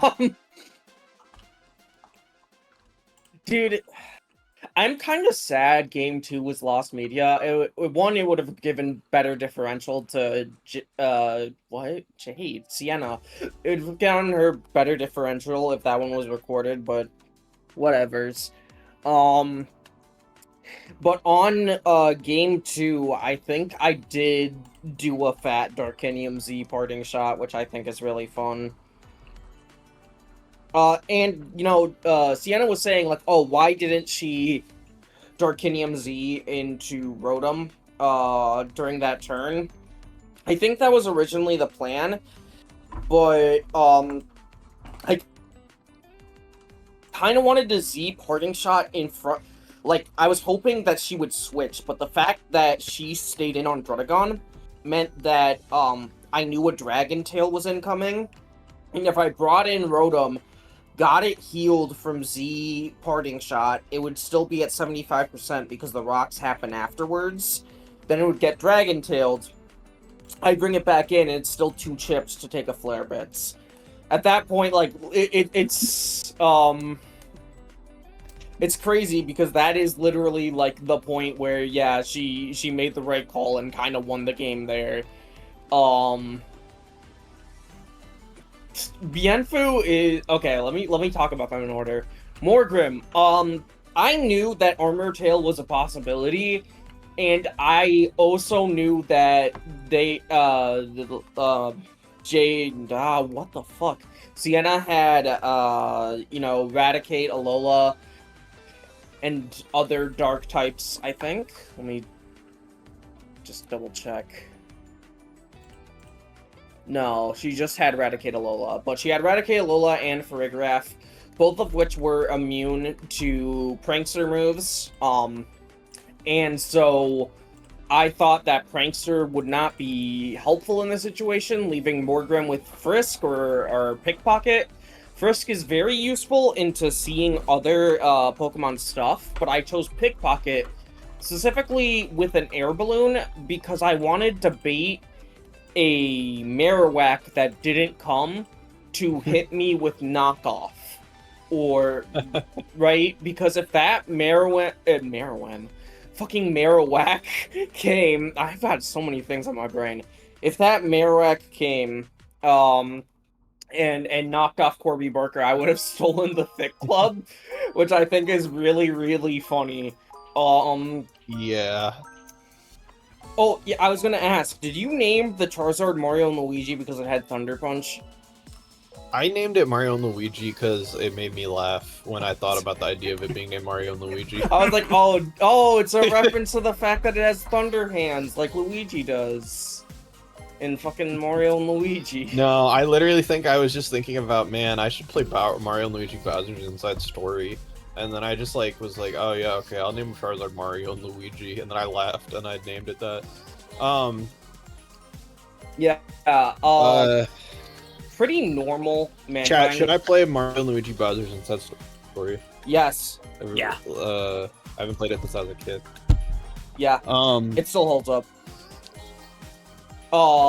Mantine is mostly here to be a hazards person, but without Eldegoss on this team, which I was afraid to bring because I was wholeheartedly expecting Farigiraf to be Sap Zipper.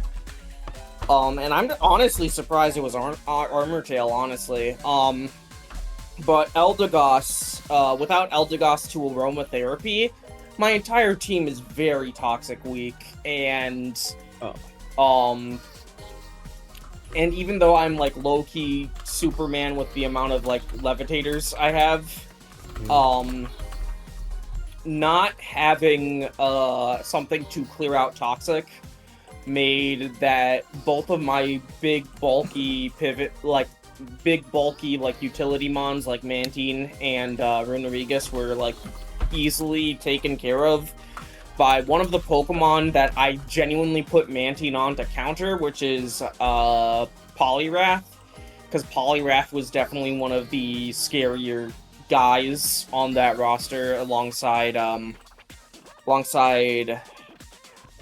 Marowak. Yeah. Yeah. Like offensive Poliwrath would lose to Mantine. But yeah. Yeah. Rotom disappointed me by missing 2 blizzards, so they don't get to be talked about. Lost Kid had Poison Jab and 252 speed to outspeed a Whimsicott that isn't using a priority move. Knockoff never really got clicked, which is such a shame because I feel like if I had a good knocker, I would have made so much more progress in that game because I was wholeheartedly relying, for some reason, on Stealth Rock to chip through Charizard, which is crazy.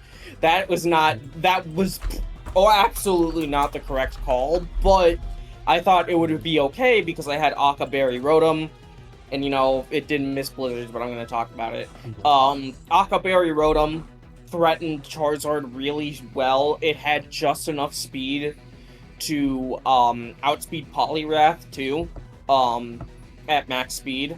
And then the rest of those points that I saved there were put into bulk, specifically in a way that it wouldn't like get 4 hit.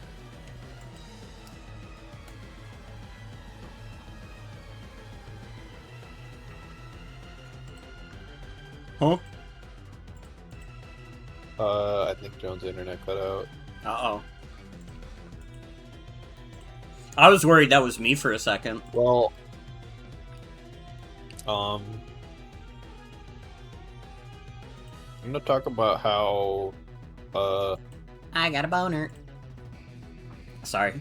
I'm gonna talk about how, I'm gonna talk about the Lost Kid situation. WAFFLOES saying, is the cage line is ethical? Is the Lost Kid being used for labor ethical? I mean, I'm pretty sure. Yes. I'm pretty sure it's ethical. Yes. Wait, no. Wait, no. The Boardwalk is not using a lost child for labor at all. I know I'm not speaking as an official representative of the Boardwalk, but I would like to say that the Boardwalk is not using a lost child for labor at all. If a lost child happens to be doing something that benefit the Boardwalk, that is immaterial to the fact that the lost child is employed or not employed, or man, that really got away from me. I got my DSi XL right over here that Sauzels sold me. So it used to be Sauzels' DSi XL. I could open up Mario and Luigi Bowser's Inside Story on it.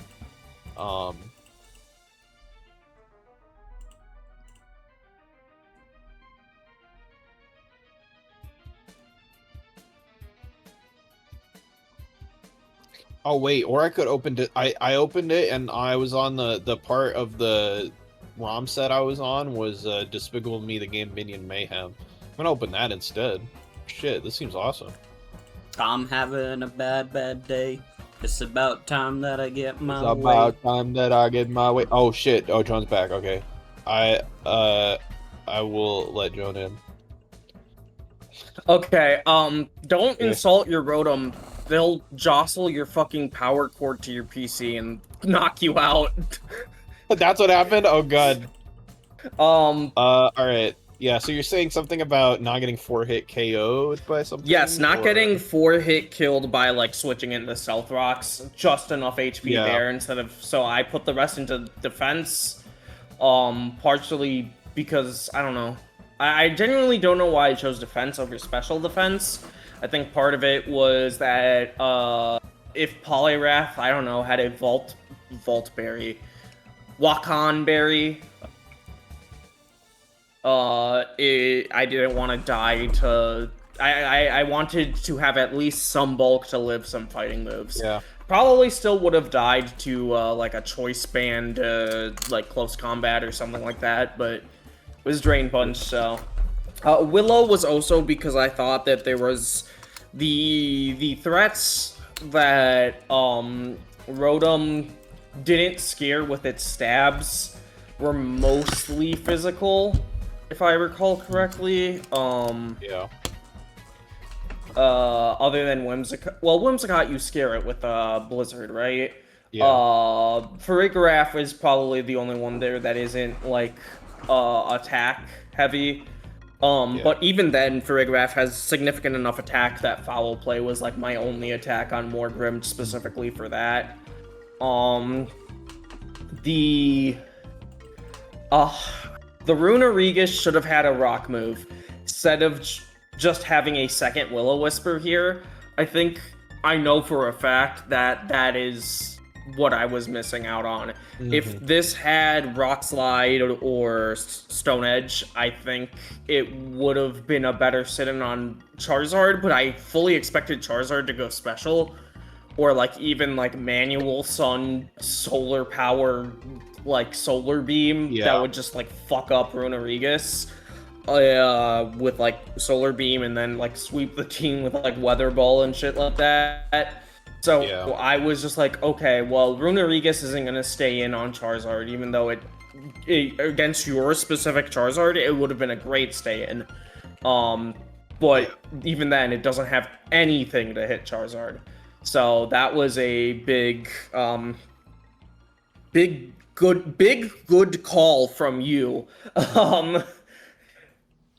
Pyroar is interesting. I actually kind of tempted to run Moxie here. I honestly don't know why I ran Psychic Fangs. I said Psychic Fangs was there because I invite Poliwrath, but like Pyroar is made out of paper. It doesn't need like an offensive switch in to handle it.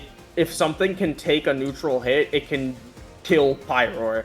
So I don't think Psychic Fangs was the right play there, or even having like two Scarfers even if said Scarfer allows me to outspeed certain faster elements on your team.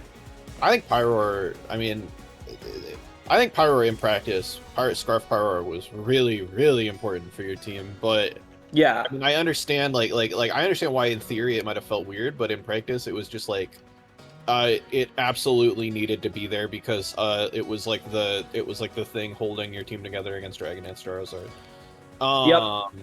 And that's why it was so important for you to dispatch of it so quickly in game 2 and 3 and like win that Rocks War, which was really fun playing the Rocks game in this set. Very interesting not having any actual spinners, so like trying to position our defogs. And I brought 2 Rocks Week Pokemon, neither of which were holding boots. I kind of regret not giving Frost the boots, but also, like, if I didn't give it the boots, I would have, in order to actually threaten Charizard, I would have needed to pump that defense even higher.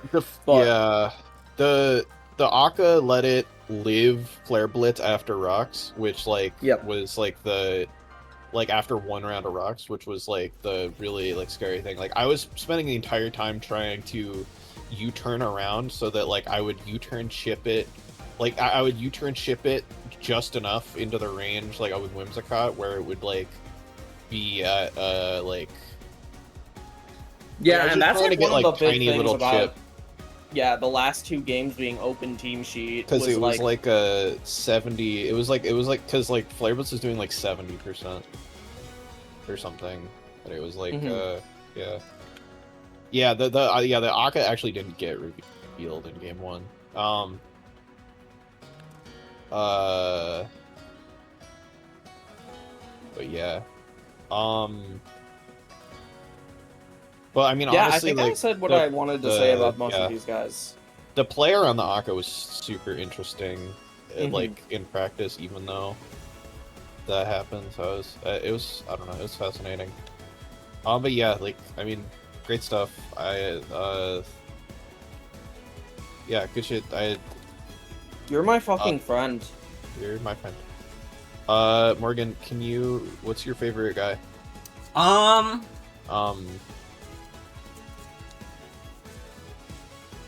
You know, I think I might have picked this on another week also, but I gotta give it to Mantine. I think Mantine put in good work. I think Mantine? Yeah, I think Mantine also did, I think Mantine did, Who was your favorite guy for my match versus Scribe? Because it's not on the sheet. Or it's on the sheet, but it's in white. Somebody fucking didn't do it. Okay, well, I'll go rewatch that VOD and tell you what to put there. And redo all the. I can give you edit access if you send me your email. Okay. Anyways, oh, Ribbon made a list. Okay, thank you, Ribbon. Somebody can use that list at some point to take advantage of stuff. Wait, anyways, they should actually add that. Yeah. I don't know if it was. No, it couldn't have been Mantine week 2 because Mantine was not there week 2. Yeah. It was more. So you never actually voted Mantine. So yeah, this is. For some reason, I thought I had. I don't know. He's just a nice lad. What can I say? Yeah. All right. I just think he's neat. Good shit. Yeah. Thank you. For your time. It's so funny that Mantine is chopped fucking Skarmory. It's Skarmory's brother. Except their stats don't mirror each other anymore because Mantine got buffed in Gen 7. And it's still worse. Let me look at our users now. What are our users? We have I think I spy with my little eye Tony that would like to go. So I'm gonna do that. 1.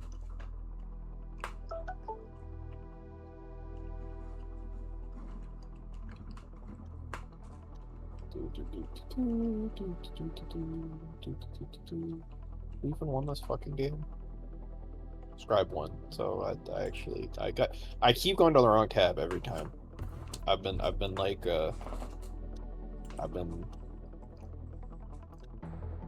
some tab failures.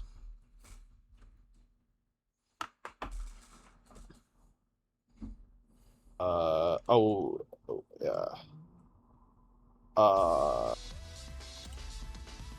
Yeah, alright. So this is Shell Smash Crustle. This is Shell Smash Crustle. Its speed has been lowered, but actually I've received a request from Scribe. So hold on. Oh? This is all wrong. This is all wrong.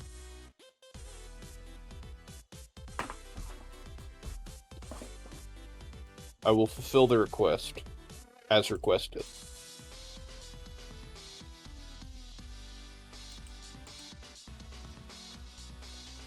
Washington Heights. You put an A, you put an A. Washington Heights. Washington.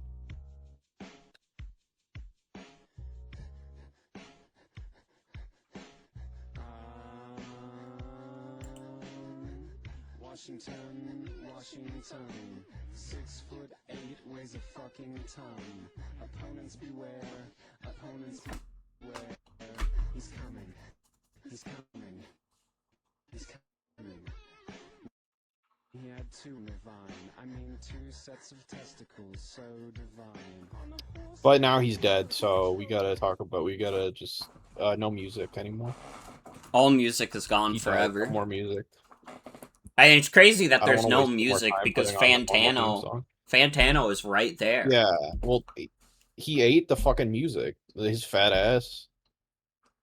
Fucked up. With the fucking swords dance. By the way, just some crazy ass like hyper offense going on here. Hyper It's offense Swords plus wag Dance suck. Wallot again. Swords dance swallow, not easy to kill, and then the sash on the Minen and the future sight kind of evening up the differential, but Chungo Humongo's gonna come in and psychic it up, and it's all over. 12 turns. As Ray says, stuff was dying left and right, felt like a war zone. 9 Pokemon died in 12 turns. Yeah. Alright.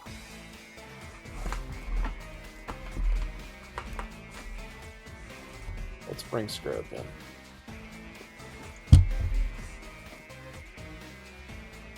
I will invite Scribe to speak on this matter. So first up, yeah, let me get my my paste pulled up. First up, I just want to draw y'all's attention to the note on my fucking team sheet. There are no kings in this concrete jungle. It's true. The jungle law of Tony's roster doesn't apply here. It may explain the matchup, how the matchup is gone.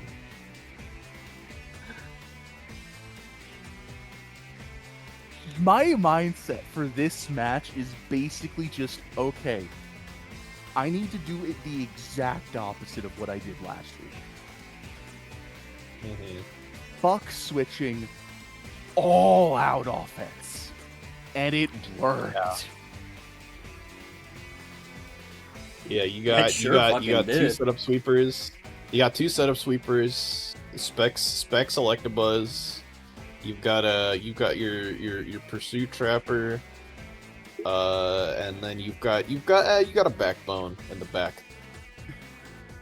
There, you got for Acida and Quagsire for a backbone there. Okay, I can't be all. It can't be like all.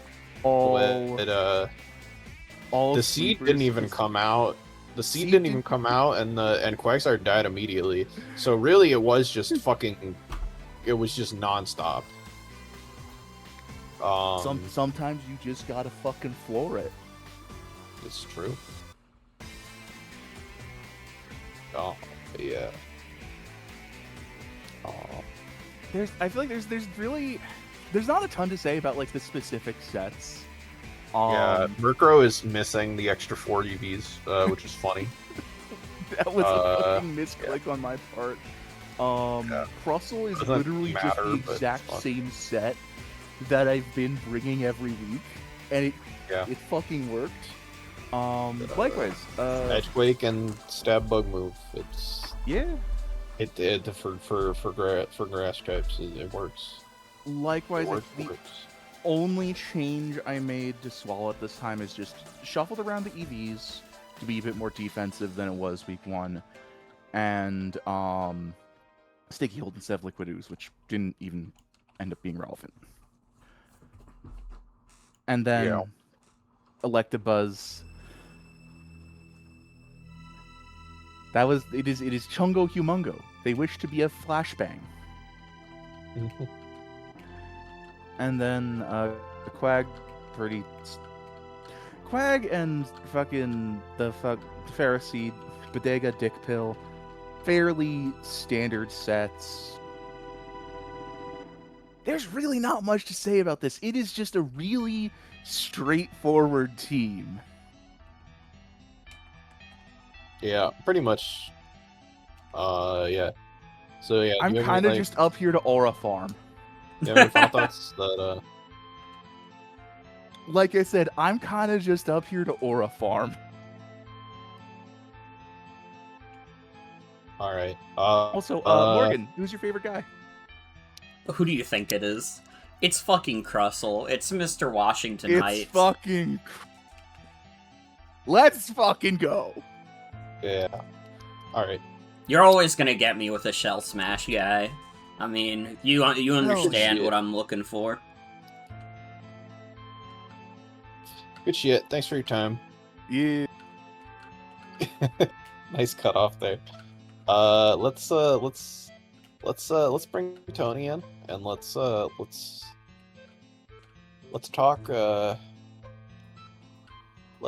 the squawk, if you know what I mean. Hello everybody, it's me Tony. I just want to go ahead and say I had built sort of a kill team for Electabuzz. I did not want that thing to kill me. I was worried about the wrong Pokemon. I made a similar mistake in the match for next week, where I built sort of a kill team for Inteleon. Didn't help me. Did not help me. None of my tricks helped me. Lapras was supposed to kill Electabuzz. It was supposed to outkill it. It was like only there on this team. If you look at its EVs and its moves and shit, we were gonna. I had requested that Electabuzz be stopped by Lapras, and that was a request, of course, not to me because I did not build this team. I chose the Pokemon roughly, but then WAFFLOES and Ribbon Heartstrings are responsible for all the items and the moves and whatnot. This is what is it? The Watmo Berry on Leafeon there was for natural gift on gas station Dick Pill. Didn't end up happening, but would have been super funny to pop off with that.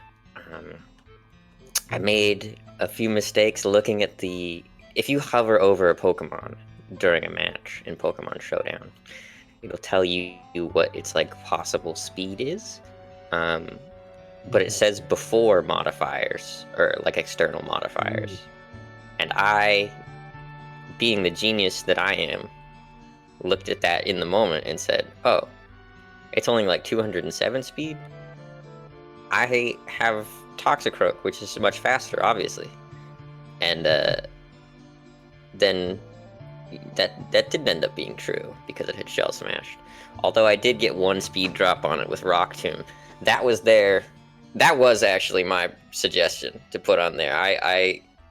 Ribbon and WAFFLOES did not remove Rock Tomb from that Pokemon, because I put it there because I wanted to get rid of Power Herb on Shell Smash, if it like switched into Crustle, but that never happened, obviously. Pretty funny idea though. I stand by that. That was, it's cool that Gossatel learns that, so I think that was probably a funny move. Another thing you might notice, Squawkabilly's not here. We couldn't find him. We couldn't find him. He wasn't around. Maybe he was crestfallen that you weren't building the team and maybe he just kind of had to go take a little bit of time off, because I know he does have a bit of a special connection with you. I also want to bring everyone's attention to the last 2 replay reviews, where in the first one, Sienna said, "Oh, why is Squawkabilly lonely nature? Is he just lonely for no reason?" And then the second one, where Sienna made fun of little Squawkabilly for his tiny little orb and yawned for his little flame orb, just yawned during that portion of the stream. And I don't want to say it had anything to do with it, but, he wasn't in his room when we went up to check him. And, I don't know, it's just, maybe he was nervous, maybe he was shy. I mean, all I'm gonna say is, I have moderator power, and can ban anybody who speaks ill of me. No, of course, I know you didn't mean it. I know you didn't mean it. No, I mean, I'm not talking about you, but, I'm of just course saying, not. I'm just saying, anybody Squawkabilly, maybe in the chat or maybe in the Discord server, just don't get any ideas. Yeah, just I hope let's not. I hope Squawkabilly feels better or whatever. Yeah, let's not blame anybody. It's Sienna is, it was just a coincidence probably, and an accident. And Squawkabilly's just a kid, so he takes these things more personally than most. Yeah, it's just a little cutie pie. So yeah. And he was already quite upset that I wasn't the one building the team. I didn't even consider Squawkabilly. I didn't really vouch for him, and that's my fault too. It's a personal failing of mine that he was offended by, that I didn't push for him to be in this week. So yeah. Obviously that's very sad, and we still don't know where he is. We still don't know where he is. Well, you'll find him. We hope he comes home. But yeah. Yeah. You have any final thoughts? Any final or? Well, this battle took place at the weekend end of a very, very horrible week. And then a day later, I did my next week's match early because I didn't want to get it in the way of anything else bad happening, because I was like, something's gonna happen. And now I have chemical burns all up my left arm. So I don't know what's happening, but I really just fucking hope Squawkabilly comes home soon. I'm so sorry, Squawkabilly, if you can hear this. I didn't mean to make you sad. None of us did. You are a light and shining in the darkness. Please come back and make everything better. Yeah. Squawkabilly, come back. Gary, come home.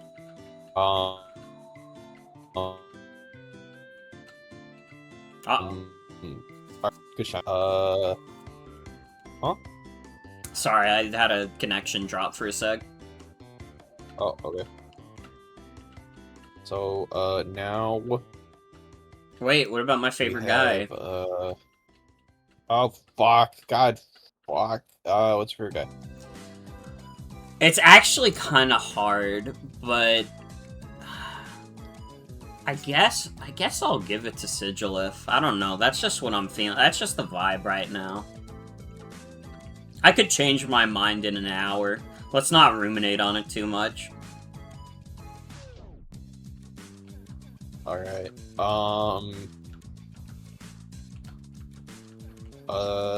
Let's, I think let's do,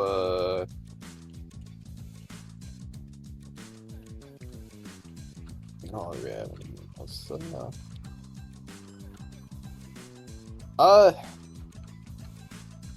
do you and Ray, Morgan. I think, we got both of you two. Okay. Both of you twos in here. You twos. I'm telling everyone in chat right now, be nice to me about this match. You have to be so nice to me.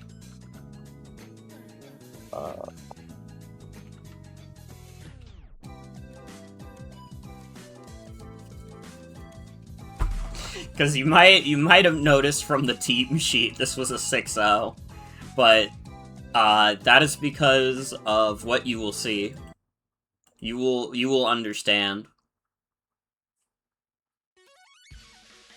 So I forgot to name my Pokemon, so I already lost on turn 1. But that's beside the point. My Chud son starts doing Dragon Tails on dudes. In comes Savali with the parting shot. Sends back in Wishcash. I do Stealth Rock. I switch out because I'm scared of, like, Ice Beam. I Snarl on Wishcash. Get hit by an Earth Power that does dick all to my dog. Bad Luck Brian Hater comes out. Also gets hit by Snarl. I switch into Scraggy. Scraggy gets Volt switched on. And I make a big misplay here. I forgot that Clawitzer has Aura Spheres, so I kind of just let Scraggy die. My bad. It gives me a dog switch at least, but, dog comes in, does Wish, has to leave because of fucking Magneton. Magnet Rise goes up, hits me with a Flash Cannon, so I Dragon Tail it out of there, and in comes Virizion.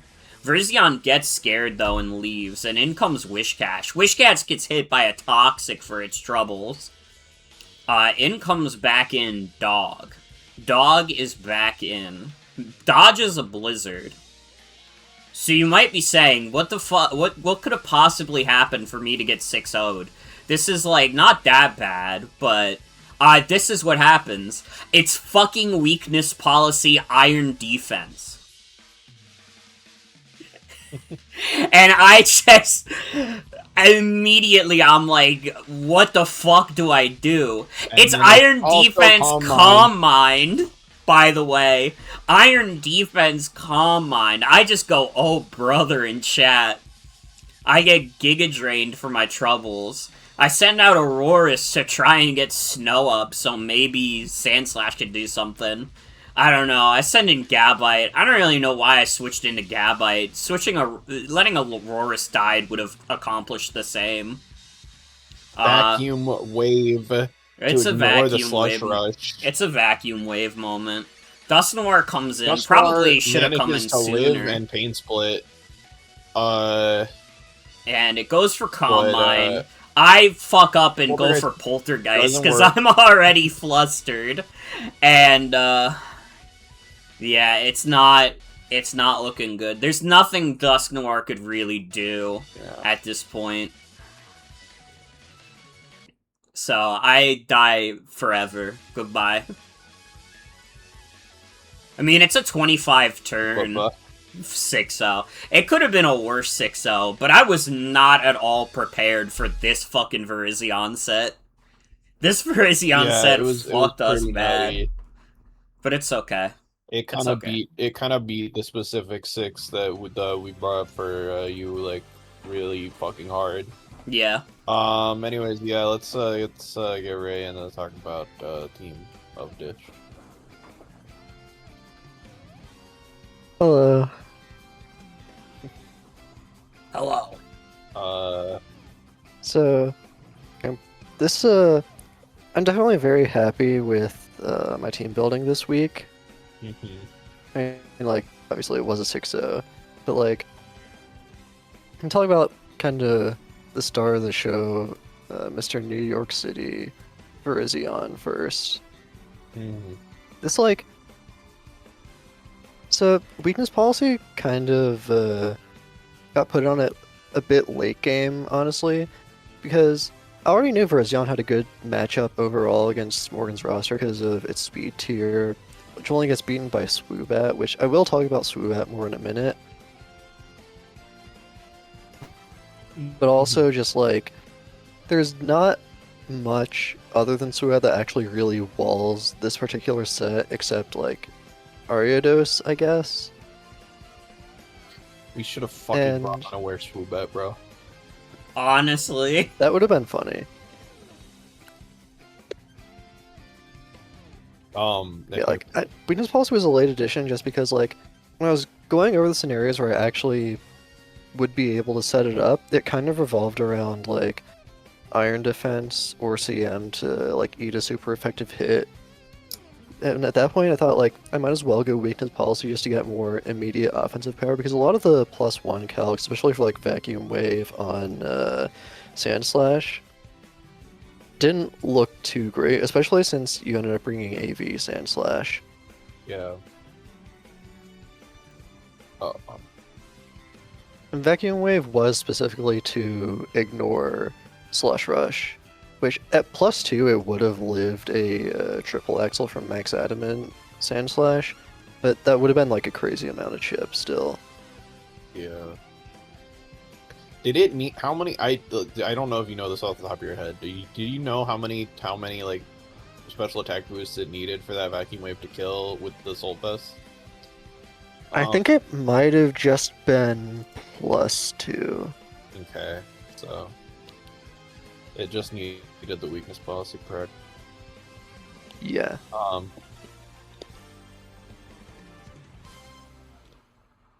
Yeah, Magneton, pretty straightforward aside from Magnet Rise. I was mostly just like looking at Morgan's roster and thinking like the only way you can really deal with Magneton is with Gabite or just like assorted ground coverage on like, because like Sand Slash gets something or another.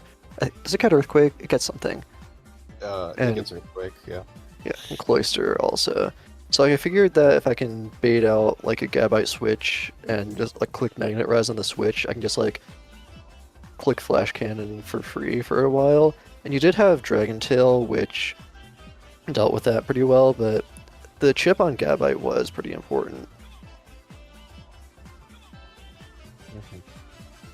Clawitzer.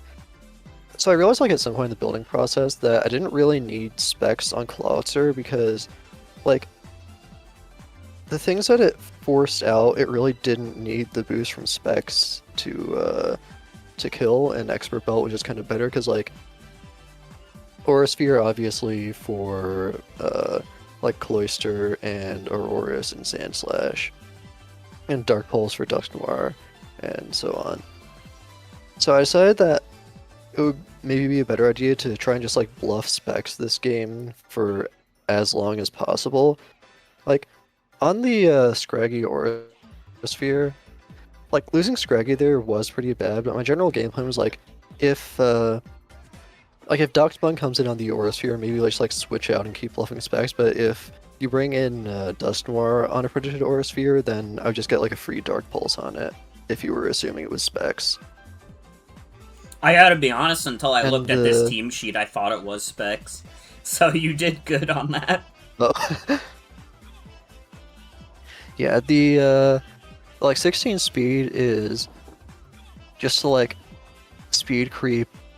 Like a speed creep is like an Aurorus that's speed creeping this, and like generally like if I leave this in against Aurorus, it lets me scout what kind of set it is. Like if you invested speed to like try and beat something like Cloudster, then like that would give me a lot of information, especially on like whether it would survive like a +1 Giga Drainer Vacuum Wave. Sylvally, or Sylvally, it's like normal. It's just like default parting shot utility. Yeah, it is Sylvally normal, in fact. Yeah, it definitely is. It's max speed because Morgan also has Sylvally and Doxbun, which are base 95. I guess I don't know if it was entirely necessary for it to be max speed, but I just figured it would be nice. The attack investment guarantees that it breaks max defense Dust Noir substitute with Crunch. Nice. With Whiscash, it felt like a good matchup into a lot of the like big physical threats on Morgan's roster, like especially Sand Slash, but it was pretty good for Cloister and really good for Ariados if that ended up being brought. I didn't really bother with Special Bulk because like Aurora's just gonna freeze dry it, and Servine, like, I mean, it's Servine. Yeah. So I just had like, Rocks, Contact Punish. Rest was just to like keep it alive longer and potentially bring it in on Sand Slash and stuff, because I would get value even if it was asleep. And it's 8 speed to avoid being speed crept. Yeah. this Absol is probably like a little weird in hindsight. The reason it's super locked Night Slash, I'm pretty sure that was just like to potentially crit through Veil if that went up. And like, I didn't really see a line for justified Absol. Like, in hindsight, it would have been pretty funny to bring it in on a Darkspawn Snarl, but then I would need to run like Iron Tail or something to actually be able to touch Darkspawn. Yeah. And like, Absol is for the most part my like answer to Swoobat, because Absol just kind of like hard counters it, sort of, but I was still really afraid of Swoobat, so instead of like Sucker Punch, or I also didn't opt for Pursuit. I just went with Scarf to like guarantee like a knockoff on either it or anything that tries to come in, really. And CC and Play Rough is just like general coverage for like some stuff or another, you know. The last thing I do want to say about Swoobat is I need to talk about the set that I almost brought as a Swoobat counter. I sent it to Faye, and then like Faye sent it in the general chat, but it is Rotom Fan with Mirror Herb and Eerie Impulse. Like, to come in on a CM, get the like +2s from Calm Mind, and then give like -4 with Eerie Impulse. I sent it to Faye, and she said it would be really funny if it worked, which to me was like more damning than if she said that it sucked. So I opted for Absol instead. Fair enough, yeah. Yeah, that's my team. Okay. Yeah. Any final thoughts or? I think that was a fun match. Yeah, don't feel too bad about the 6-0, because like I do think that Virizion was just kind of like, you're kind of stuck between a rock and a hard place between like bring the thing that actually walls it, but also I have like the thing that hard counters the thing that walls it. It doesn't even fucking like wall it, because it fucking we were just looking at like in our prepping. I mean, and we'll get to it, but in our prepping we were like, oh yeah, Virizion's 1000% gonna have Stone Edge for. Oh right, yeah. For Swoobat. I did think about that too, but I didn't really like the calcs on it. Yeah. Yeah, good shit. Favorite guy, Morgan? I mean, I think, like... I mean... It's kind of a favorite guy, but also least favorite guy situation, I would imagine. Yeah, I mean, it's Virizion. Everybody knows it's Virizion. You think I'm gonna fucking hand it to Absol? Absol didn't even come in. He didn't do anything. Yeah, like... Absol is the favorite guy because he didn't do anything. Just kidding, it's Virizion still. Alright. Great. Good shit. That's your timer. Yep. Now, we'll be talking about Morgan's team. Yay. So, I did most of the building on this, and I threw it together, like, honestly in kind of a rush, and I mean, I don't think the building was that bad, but, like, it's, like, because, like, the matchup was just, like, completely fucked. That set was impossible to prep for, but, like, yeah, I think there's some cool things on here. I think there's some things that are probably, like, could have been better, but yeah, so Sandslash Alola is like I went with like a bulky AV version of it, and it's basically just like to like counter like an attempt at Magneton trapping like trying to trap and kill Sandslash because like Magneton Thunderbolts were doing a fuck ton to Sandslash without any assistance. And when I was like doing the calcs, it was like once things were chipped down a little, like Sandslash was honestly kind of destroying everything with just like triple axle earthquake. So I just didn't really feel that it was necessary to bring Swords Dance. Yeah. Just like 252 Adamant was enough, and yeah, I think 44 Speed was just like enough to be everything relevant at +2. Was not thinking about Vacuum Wave. Whoops. Might be. To be fair, who the fuck Virizion thinks was about physical. Vacuum Wave? Fucking Virizion was Pokemon physical in my Mystery head, like, Dungeon at the ass time. move. Yeah.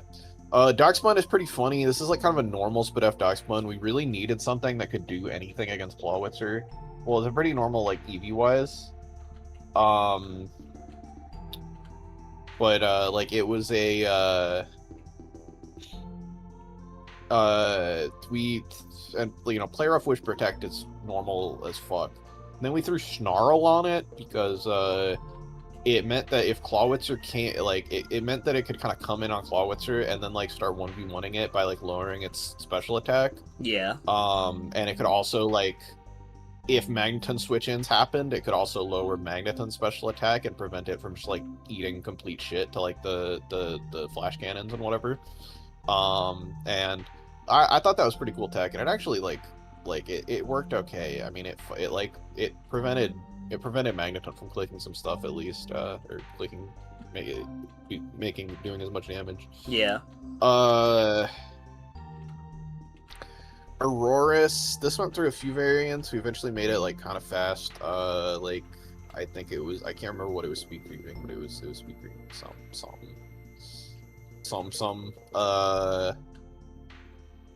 Blizzard Free Earth Power is like the normal Aurorus moves, and then Aurora Veil is the normal Aurorus move if it's like is often the normal Aurora. It's common. It's common. Icy Rock, because we wanted to like maximize like turns that Sandslash would have the Spit F boost, or not the Spit F boost, the defense boost. I meant so that it would just be like really tanky with the AV plus the defense boost. Dust Noir, like, this is Sheen. This is the 4th time you've shown Dust Noir, so punch Dust Noir in class. He's so good time, though. He's so good though. This time was the time that it was like the least anything. Like this was the time where it was just like, oh shit, it gets walled by this thing that uses a just like consumable item and is faster than it. Oops. But also he was still fucking goated. He was still living all those boosted ass moves. Yeah. Well, I don't know. He was He's a still fucking goated. He was a fucking fighter. He was doing his fucking best even once the war was over. I think like I can't remember exactly what it was that I think it was just because we were so scared of Absol switch-ins. Yeah. Because like there wasn't really any, it didn't really have any problem matchups otherwise that were that bad, but Absol switch-ins, like Absol, like it completely lost to. And so we're just like, well, it really only needs to like click Poltergeist most of the time, but it can do the sub punch if it needs to kill Absol. Yeah. And like Substitute is just a generally good move for Dust Noir because it protects it from status. It protects it from getting toxic. Gabite, this is like a pretty normal bulky Gabite. I don't remember what the benchmarks were exactly. But does it really matter? Does anybody care what Morgan's Chud's son was doing? What it was benchmarked for? What does matter is what Scraggy was benchmarked for.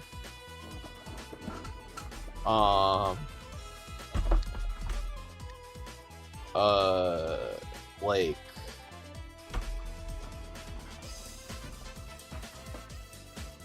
actually, like let me I can double check. Alright, Scraggy, like, so basically Scraggy, like, was, like, Scraggy's Morgan's other Chud son, And I was looking at it, and I was kind of like, well, this guy actually has like a lot of like positive matchups against Ray's roster. It can like be in and live against a lot of Ray's threats, including like including even Virizion and to some extent, and Magneton. And it can like set up, and once it gets its bulk ups up, it's really hard to stop on the physical side with just the Dream Punch and Shed Skin Rest. And I fucked that one up. Didn't really get an opportunity to set up, but and by didn't really, I mean didn't. Didn't get an opportunity to set up, but it was you know, he's cute. He's really cute, but like he is a cute little guy. But yeah, overall, Morgan, like what what was your favorite on this squad? I think it's Dog. I think, Dog. Even though Dog kind of sabotaged the whole game by, via Playra, like, I mean, it tried its fucking best, though. And it was doing a lot with Snarl.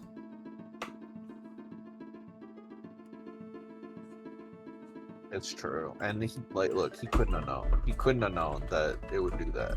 Yeah. He's just a fucking dog.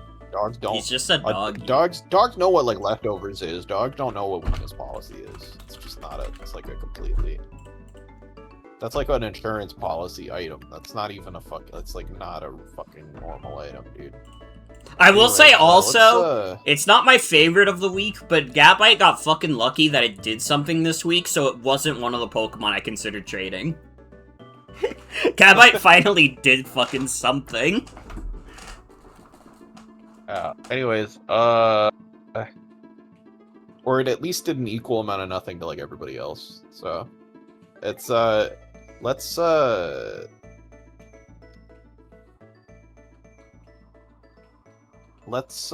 fucking look at who the fuck, who the damn hell? Oh, you know what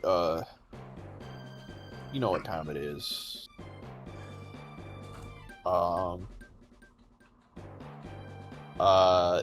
This one's brutal. Sigh, yet another Bell torture porn episode. Sigh. This is Bell being put in the Torment Nexus. Let's get into it, shall we? This has been a brutal league for Bell. Alright, Clefairy. Also, this match took over. I want to stress that this match took over an hour in real time. Please note this while you're watching it. Here's Skidward. Rock Polish right on. And it's Ice Punch.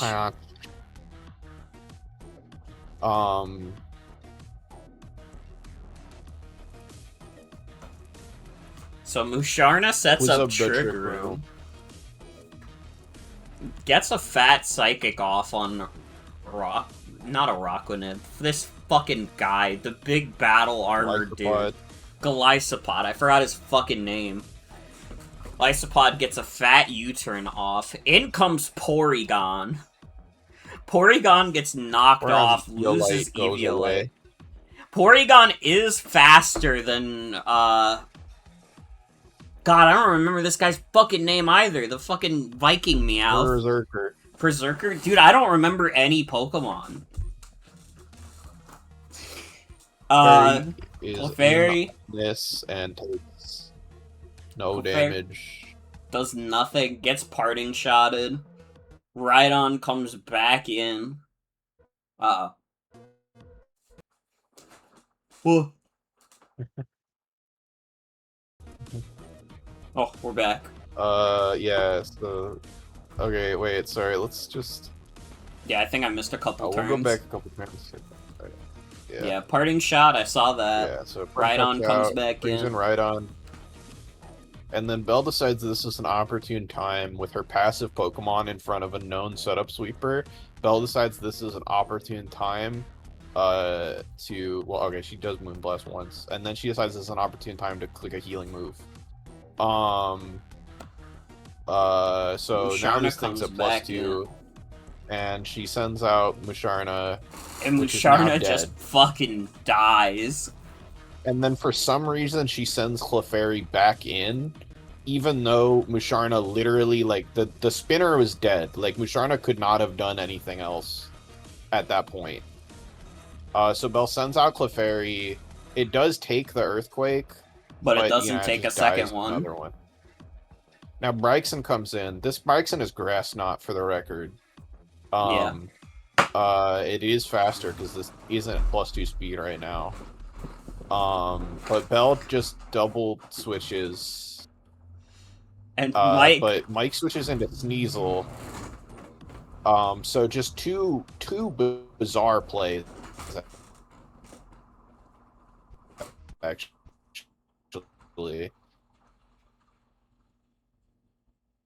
Optimal there, and like then Bryxon, like clicking a Grass Knot was definitely the better play for Belle. Yeah. Guzzler comes in though, and Belle's like, well, I'll play it out. Yeah, Belle just kind of leaves it in to get hit by triple axel. Fucking owned. Bryxon is able to come in and live a triple axel and just kind of revenge kill with a flamethrower. So she gets 1 on the board. But now Savali fighting is faster and everything and can just clean up.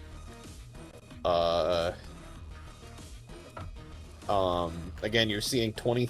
You're gonna see 21 turns, and yeah, again, that was over an hour in real time because of how long every turn Belle took was. So okay. Let's have Mike talk first. Mike chat, and Faye would also like to speak about the Mike team, I suppose. So let's have Faye in here. Hello.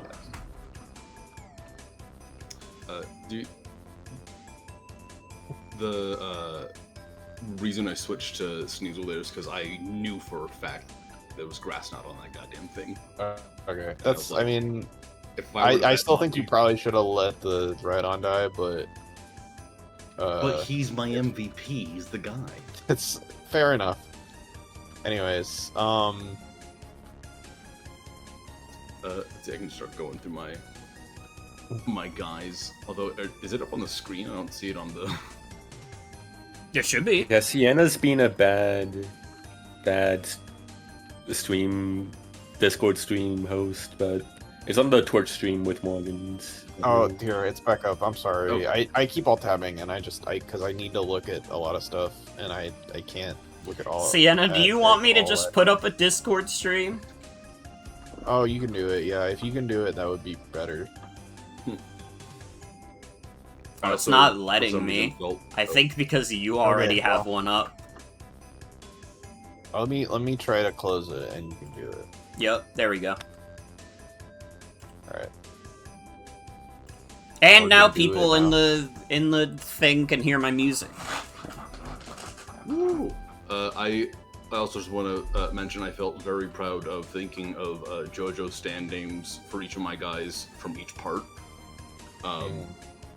I don't know why I felt proud of that, but anyways, the Rhydon, for one, I was like, oh, if it does have rock polish, I could give it rock polish and have it just start sweeping things. And then also I felt really devious because I saw Ice Punch and I did the calcs against Toad Scroll, and I was kind of laughing to myself, and I was like, surely no one expects the second ice move to hit a grass ground type, surely.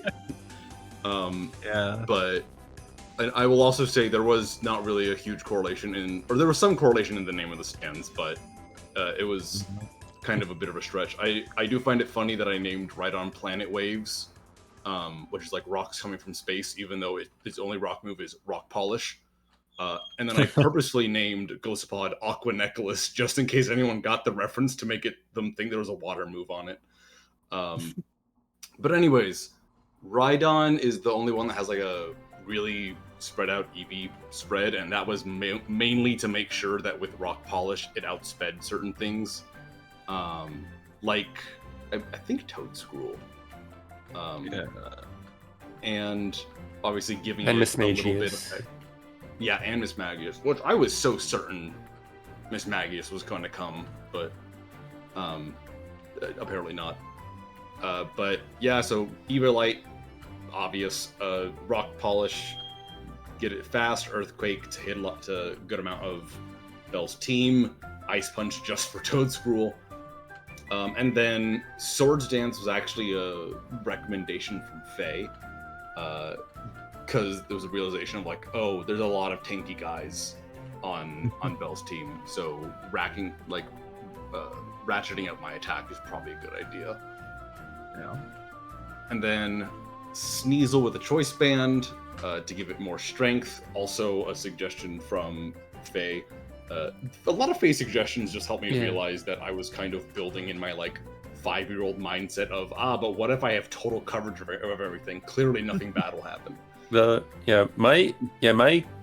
asked Mike for like Mike built the initial draft, and then like I made a bunch of suggestions. Like I mostly changed a couple items and then a couple items and a couple moves and like swap and suggested like Porygon be added.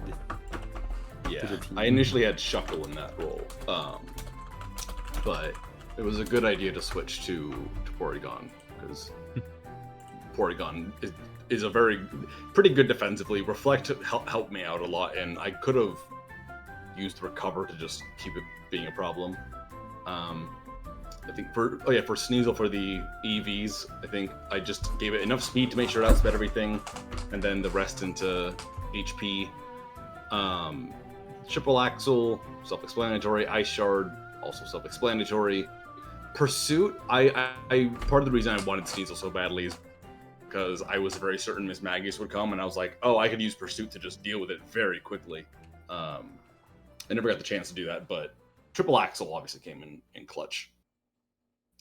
And then I didn't get the chance to use Abra, which I'm a little sad about, because I do love the little guy, and I guys actually... keep talking, I'm going to use the bathroom real quick.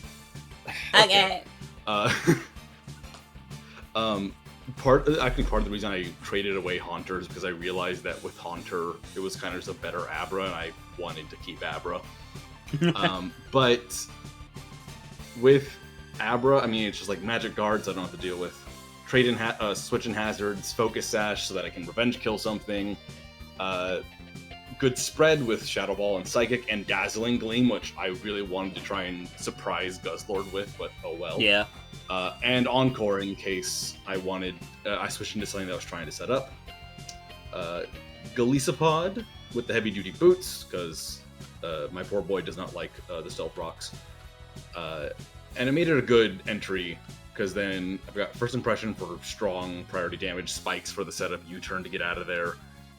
And then Drill Run was... I'm trying to remember if I was thinking of any other Mons, but I was thinking like, Berserker would definitely kind of wall me and I wouldn't like it. And also, I could hit Marnie with it, Braxen, Stonejourner, like it gives it decent coverage to not be walled. And then Silverly Fighting, which, you know, multi-attack, good. Shadow Claw, good. And then Parting Shot for that nice switch around and defog for any hazards. And that's, I mean, it's basically the team. And I guess I want to say thank you to Faye for your suggestions. They were very, very helpful. And I think also helped kind of shift me into a better team building mindset.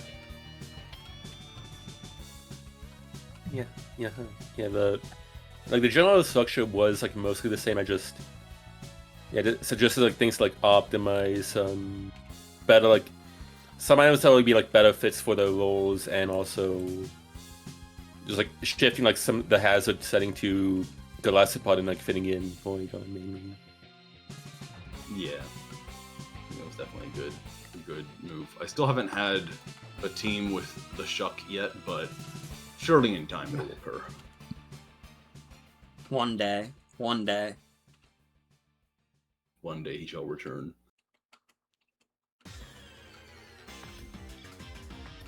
But yeah, that's all I gotta say. I think if I had to choose out of all of them, my favorite guy, I think my favorite guy is always going to be Abra, just because he's so small and adorable. But in this fight, it is Rhydon. Yeah, I'm with you on Rhydon. Even if Rhydon had done like not that much, like the Ice Punch would have won me over alone. Yeah, it also was like just very funny scene. Just Rhydon just like chilling there, like ready to wreck shit. Bella was just taking like 20 minutes per turn, thinking through like every option, while like Sienna was watching and like fucking mauling the entire time. It was like really funny to spectate. Like, so we'll get into that. We'll get into that. Right, it's gonna be another Bell interrogation. Does Toad School know? I didn't think Rhydon was gonna be Ice Punch. I thought it was gonna be Mega Horn. Anyways, good shit. Good shit to both of you. Thank you for your time. Now,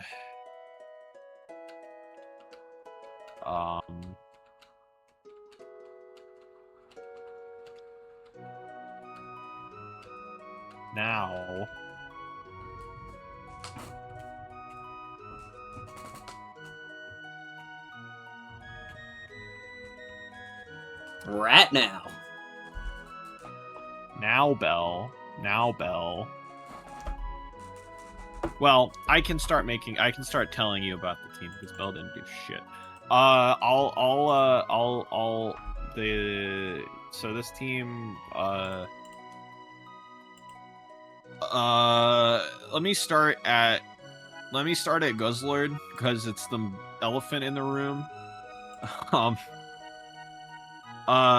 So the first thing that we noticed looking at Mike's roster is like he didn't have any fucking dragon moves. I walked away for like literally the 1 second that I got invited. Hi. We didn't. Hi. So I'll talk about the team for a minute, and then we're gonna fucking talk about you. You didn't have to like say it like that. So we were looking at we were looking at Mike's roster, and we realized that he doesn't have any fairy types or steel. Like he didn't have any fairy types or steel types.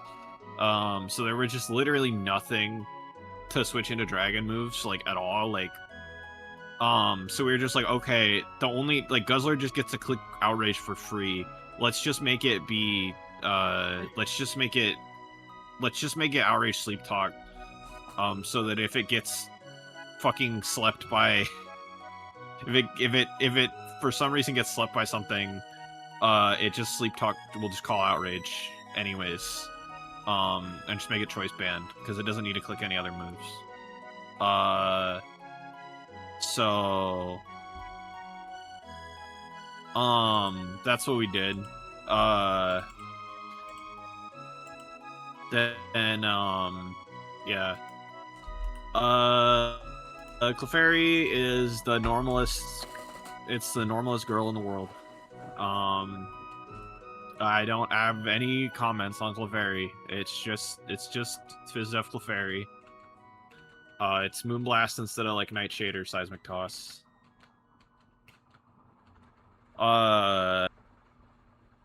Musharna is like the main is like one of the offensive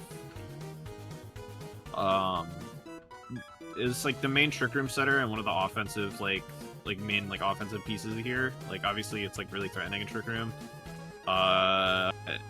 we meant to change this to Life Orb Life Orb Moonlight instead of Calm Mind leftovers, but we forgot. But it didn't end up mattering.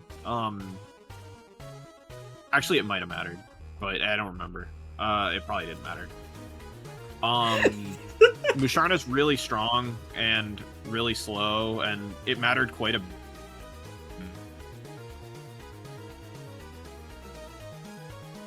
Uh-oh.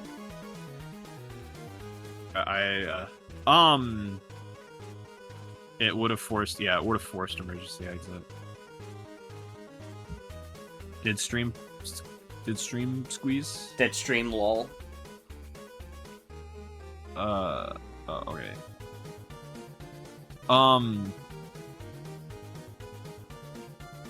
Yeah, like Psychic Moonblast, normal moves, or like the normal moves, and then yeah, Calm Mind Trick Room.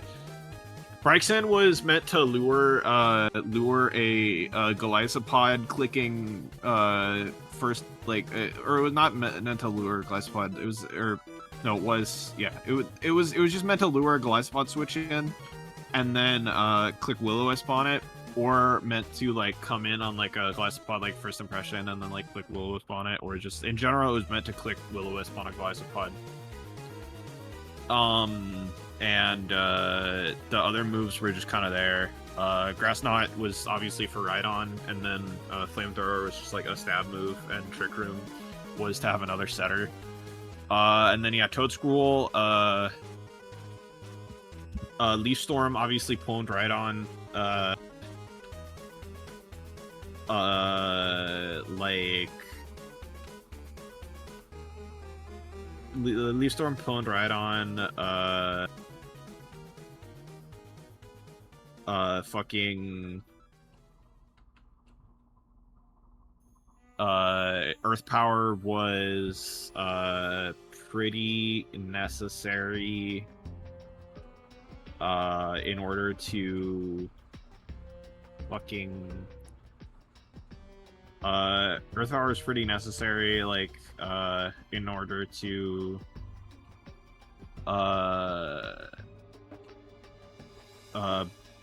wait, what was it necessary for again? I don't know, it's probably necessary for some.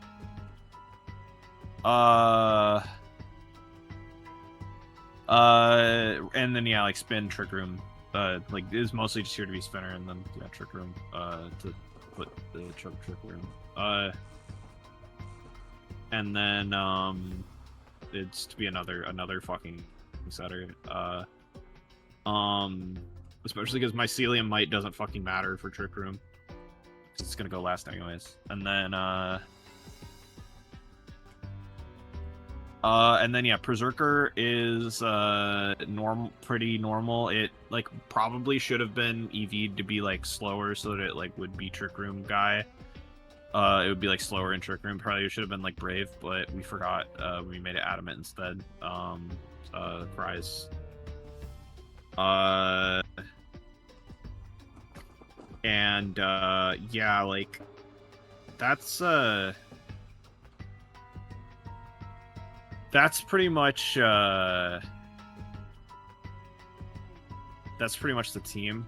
But like Belle, would you like to make any like statements on your involvement in this situation, in this strategy? My B.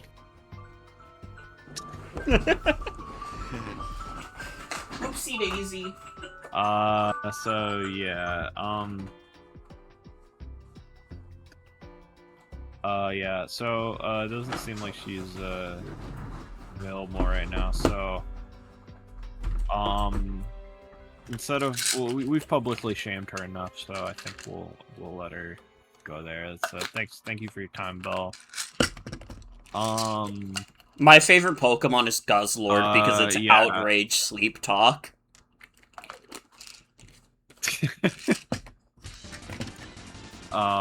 Yeah, Belle played that. Oh yeah, and also yeah, like, I mean, Faye said a lot of stuff in the chat, like just kind of informing, you know, it's kind of like behind the scenes of like my reactions during the fucking match. I was fuming, dude. I was fuming the entire time. I was so mad. It was actually pissing me off really badly. But you know, it's okay. I mean, it's okay. It's just fine. It's completely fine. Who do we have left? We have Lobster. We have Yeah, how many matches Bowser. do we have left?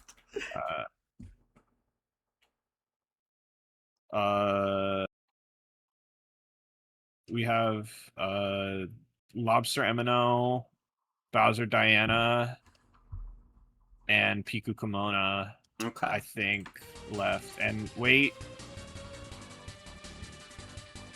And Faye WAFFLOES. Oh fuck! We gotta speed this up. I have an early shift tomorrow. I'm doing my best. We's doing our best around here. Okay.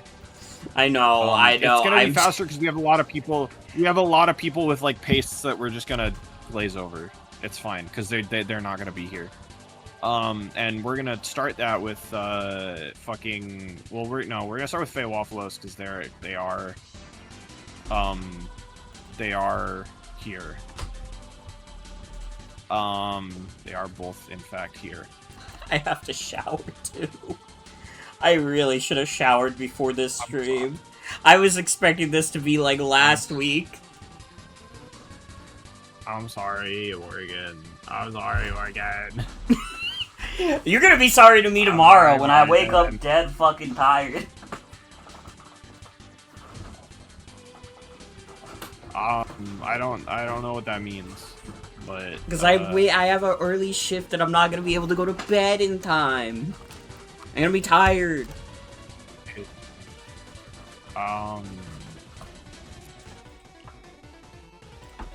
Sounds like LARP, but okay. All right. Let's get this going. One pheasant Passimian. Passimian leaves. In comes bitch's house.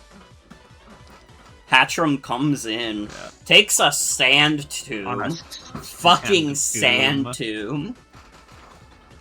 And gets hit by Nuzzle. As me and Hazel both say. Body press still doing an impressive 14% considering the resist. And then yeah, fucking sand tomb gets baton passed, so oops. Yeah.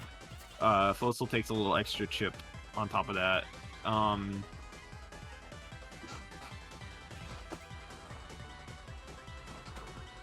Multi-attack not doing a terribly large amount to best you had done, and Sandtomb once again doing some chip damage, but soundproof, blocking parting shot. Many forget it's a sound move. Yup. But it is a Pokemon saying swears. It is. Bastiodon gets owned by Kamala Earthquake. Yeah, but I mean, Bastiodon has made a massive amount of progress. Yeah. Norlax's dog comes now it's time in. for Norlax's dog. Does a nice flamethrower. Just clicking flamethrower on the Savali Ghost. And here's Vulplum. Vulplum. In comes Hatchram. Norlax is out. Norlax gets paralyzed.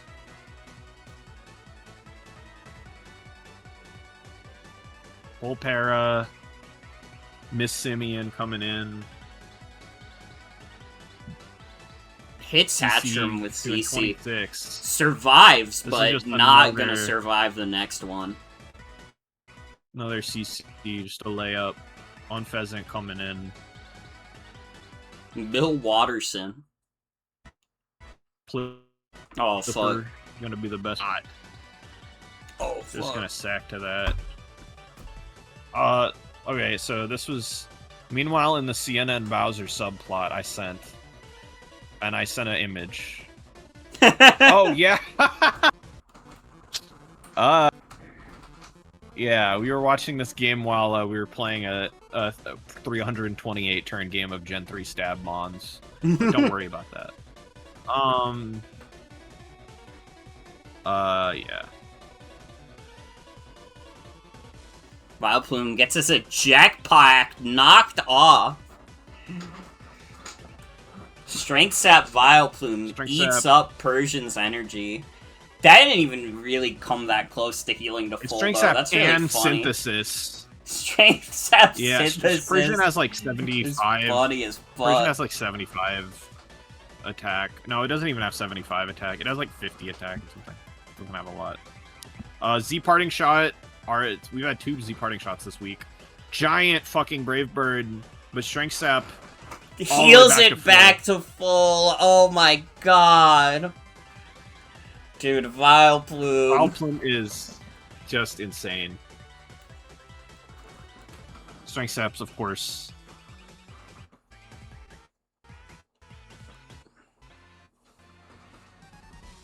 Vileplume not even at its full power right now, by the way. Kills Getting up the 3rd Persian. layer, but WAFFLOES just like not really caring. Ice Spinner does 60. Just Strength Sap it. Like, yeah, fuck it. What's this physical attacker gonna do to me? And it gets paralyzed. Scored, but doesn't really matter. Sludge Bomb comes in that turn. When Brave Pheasant Bird finally takes out. Finally gets rid of that thing. It trades with the Brave Bird. And now here's Snorlax. And Snorlax is gonna click Curse 1 time. And then gonna click Z Refresh. Refresh, just dude. to show off. And then a return comes in for a nice 3-0 victory from WAFFLOES. We've had a lot of great Z moves this league. I feel like people are finally, 3 leagues in, people are finally, I think, really realizing the power of Z status moves. Yeah. It's been hype. But yeah.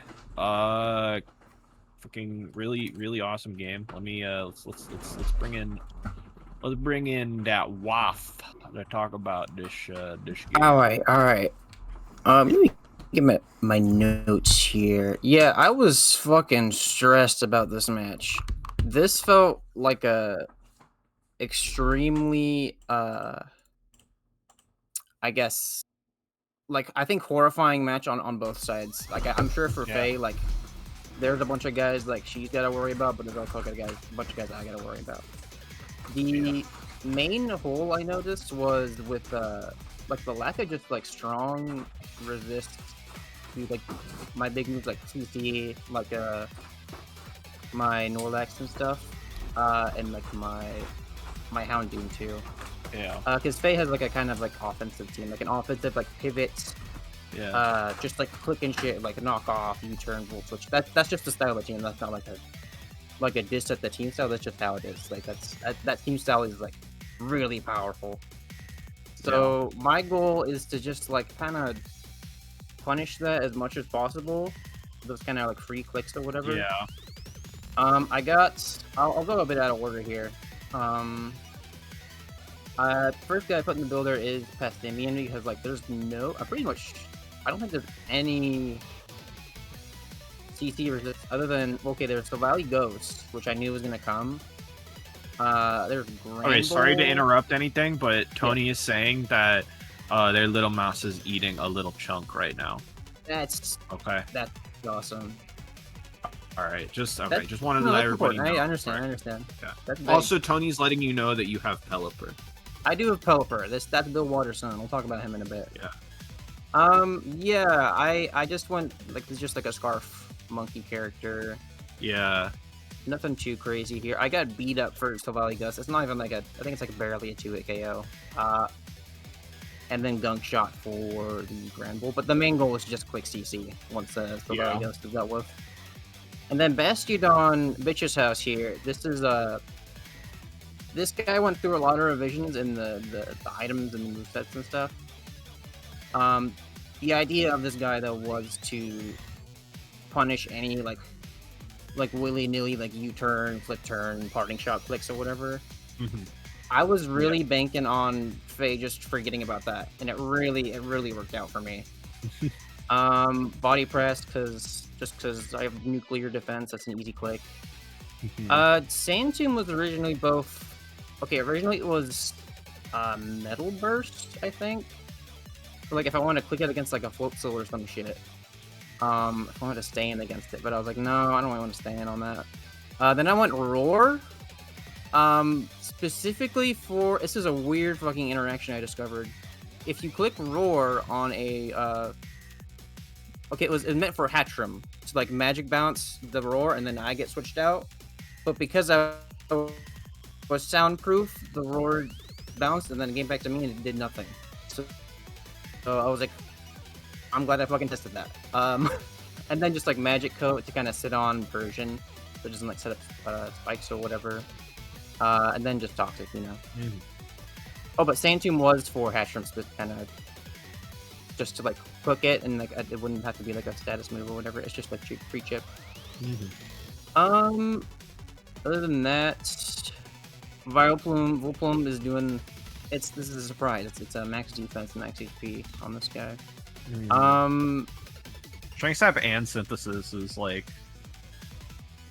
It seems like, silly. It was a bit silly, but I was really scared about like Hatchram, like magic bouncing the Strength Sap or whatever. Yeah, that's real, and like Persian is also like really annoying. Yeah. For, like it just doesn't give you much. There are a few things that just don't give you much healing at all with Strength Sap. And Leap Storm or Jetpack, I forget why I thought you had that, but I think it was for just like if Unpheasant comes in, because I was actually really scared of Unpheasant. Unpheasant was a good bring from Faye. Norlex is doing Norlex things.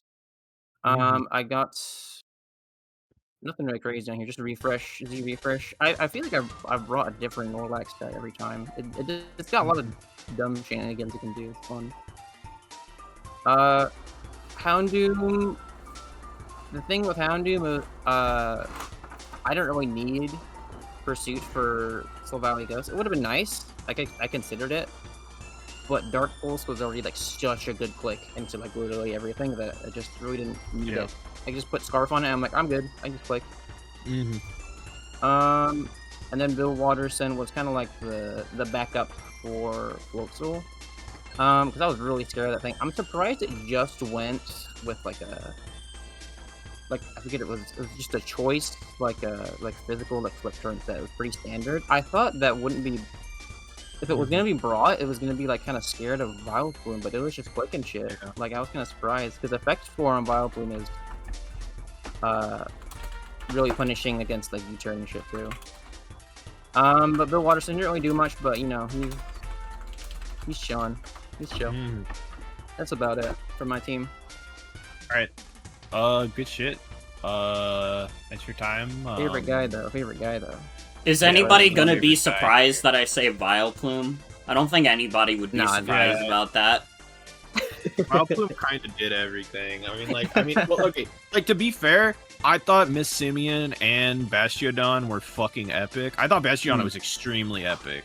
Yeah. But like, Vileplume lived that Brave Bird and then Strength Sap to full.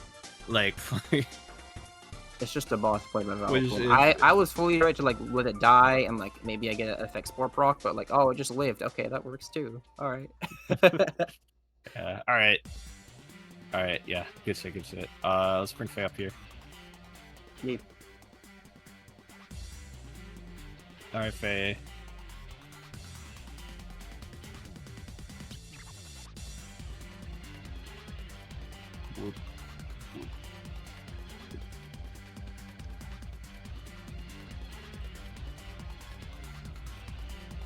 Alright.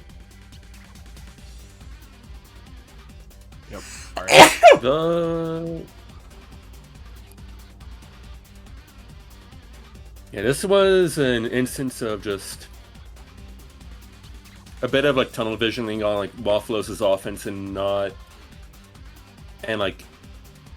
bit of tunnel visioning on like just outgunning them, making sure I can kill things, and not enough preparation to like outstall certain things, like survive certain things. So like every bit of like chip damage from Vileplume and Bastiodon was like pretty terrible to take.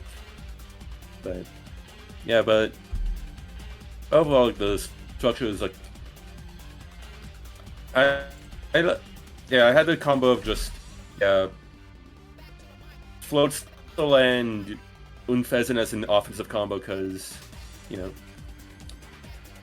because both of them handle each other's checks really well, or can at least U-turn into each other. They can like U-turn into each other, or like and do it with like good damage with like water and flying and ice coverage and stuff, and like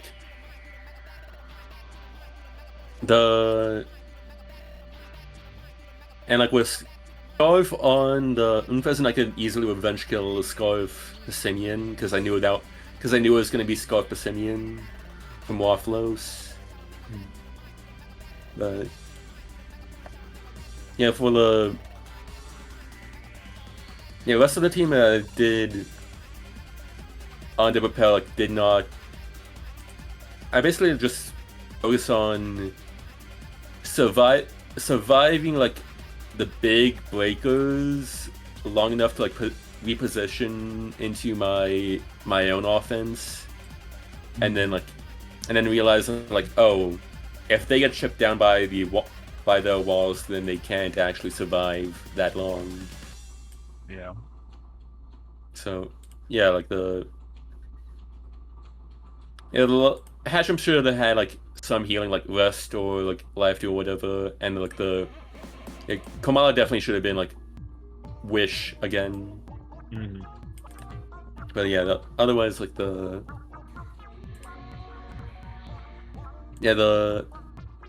Persian probably should have been taunt also, but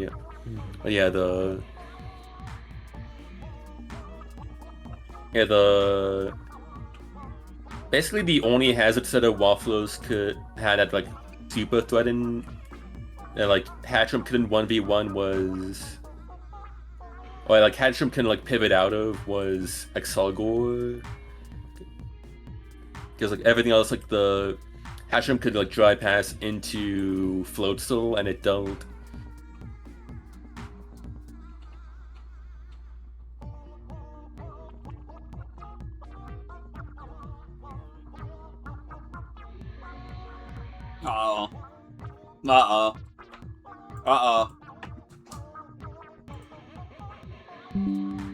Disconnected.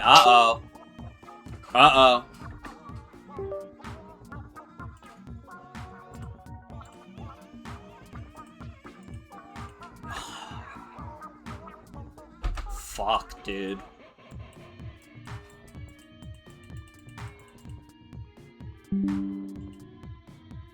Oh, reconnection was successful. We're back. We're back. Okay.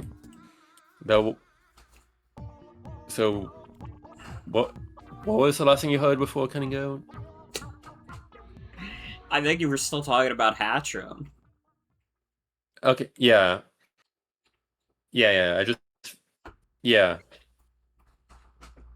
Anyways, like, yeah, the Hatcham could like take hits from all the hazard setters and then dry pass into Floatzel pretty easily. So I figured and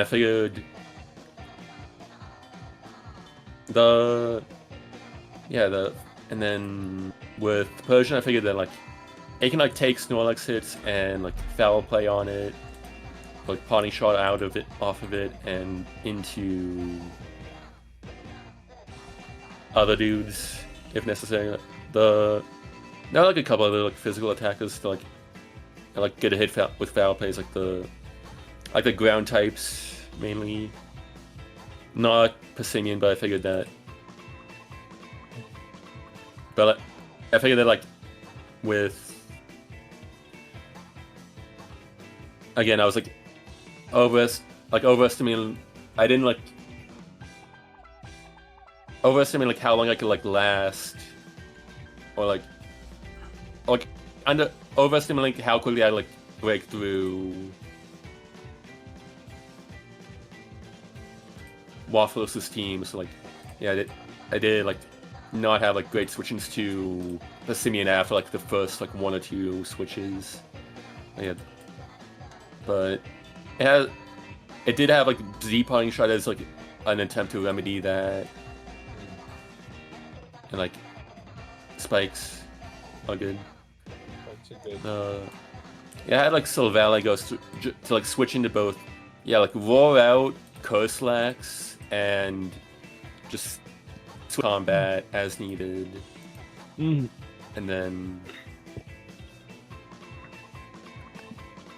then the Thunderbolt was just a move that was there to hit. Just as like a random thing to hit. Pelipper, if I needed. If I need like damage on that, and then yeah. And then Comona was like a solid fist to like check a lot of special attackers between like mainly like the Houndoom and the Behemoth and Excelgor. Because like yeah, all of those like knock or earthquake those guys, and like Rabbit spin away the spite any hazard like that Excelgor could set. And yeah, like as I mentioned, like yeah, Santium came out of the left field. Like I was not prepared for that at all, and like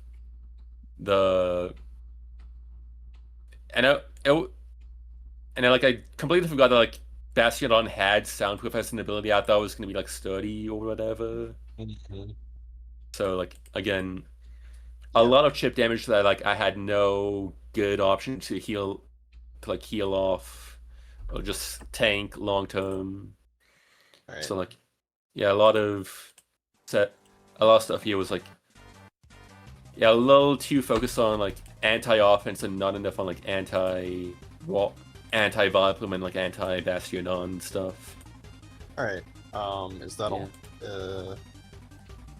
Yeah. Okay.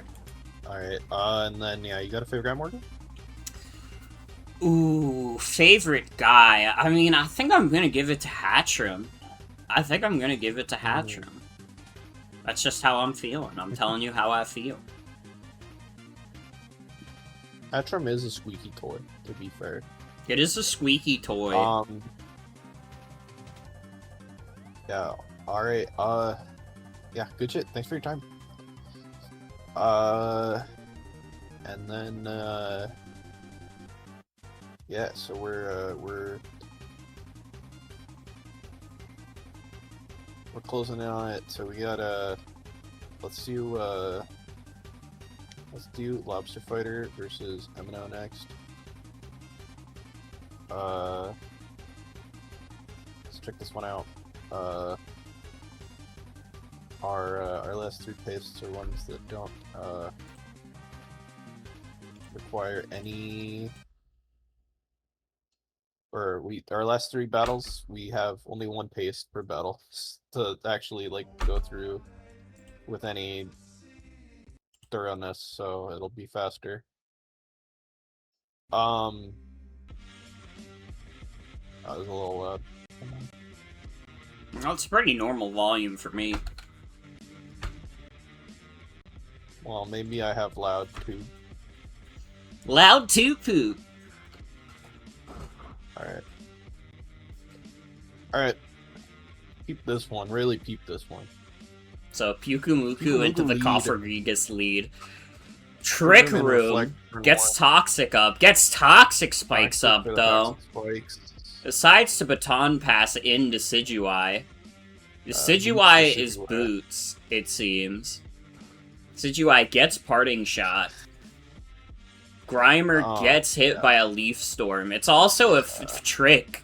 It's also a trick of a Grimer, because it's shiny. Shiny Grimer a little very similar. Tinkatuff gets the knockoff. Grimer gets the knockoff. No Eviolite for anybody. Cavling comes in on Walrein. Pyukumuku comes in on Walrein. Uh-oh! Substitute Walrein. Avalog instantly KO'd by Surf.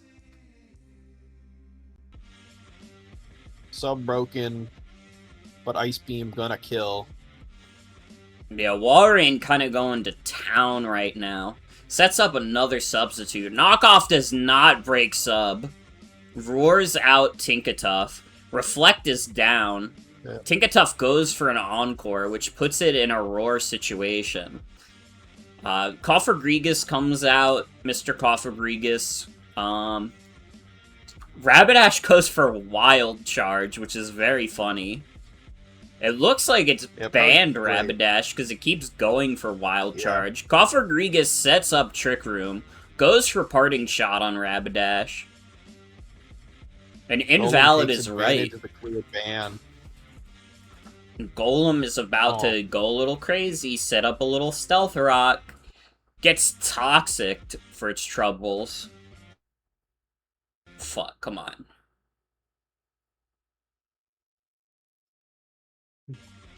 There we go. Coffergregas comes back in, sets up Toxic Spikes.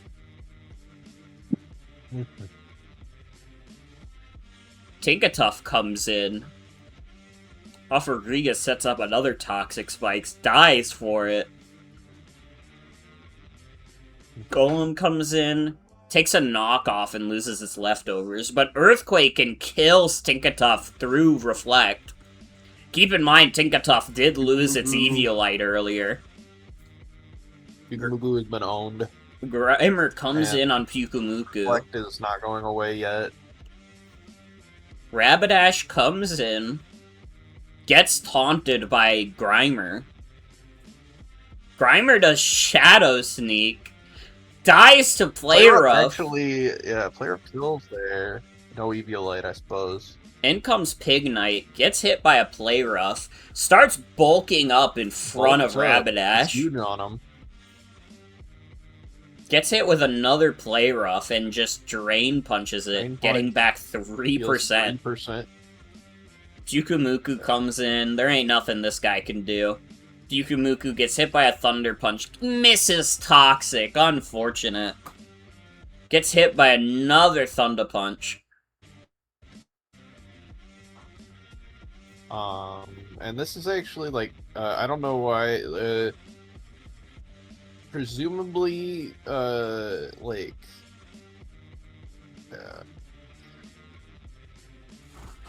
Pyukumuku finally dies to Toxic, and in comes Audino, which is just going to get annihilated. But not quite. Blocks Drain Punch with Protect, but Pig Knight is still alive. Pig Knight almost kills. Not quite. Audino goes for a Heal Bell as its last hurrah. Goes for Protect. Stay in on a fairly obvious Protect to just make that diff a little bit better, but Sylvali Psychic is gonna get rid of the hazards for no fucking reason. And then they play this little fun game. Then they play around for a little bit. Yeah. I don't really know why this happens. Audino gets Thunder Waved. So Volley hits with multi-attack, and it does 50%, but Wish comes in. Audino goes for Protect. Doesn't matter, gets the Wish. It gets Surf. Takes Surf like a fucking champ. Gets rid of Walreign's heavy-duty boots. Goes for another Wish. But Walreign is setting up the big sub.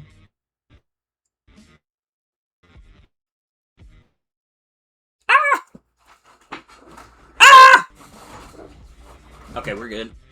And another Surf. And the last Surf is a crit, winning Lobster the game.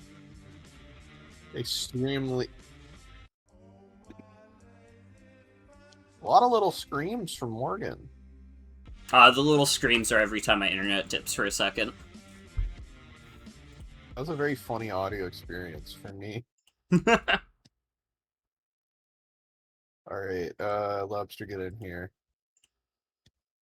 Let's talk about your team, and then we will... And then we will talk about, MFL team very quickly. Alright, what's up? Where do you want to start?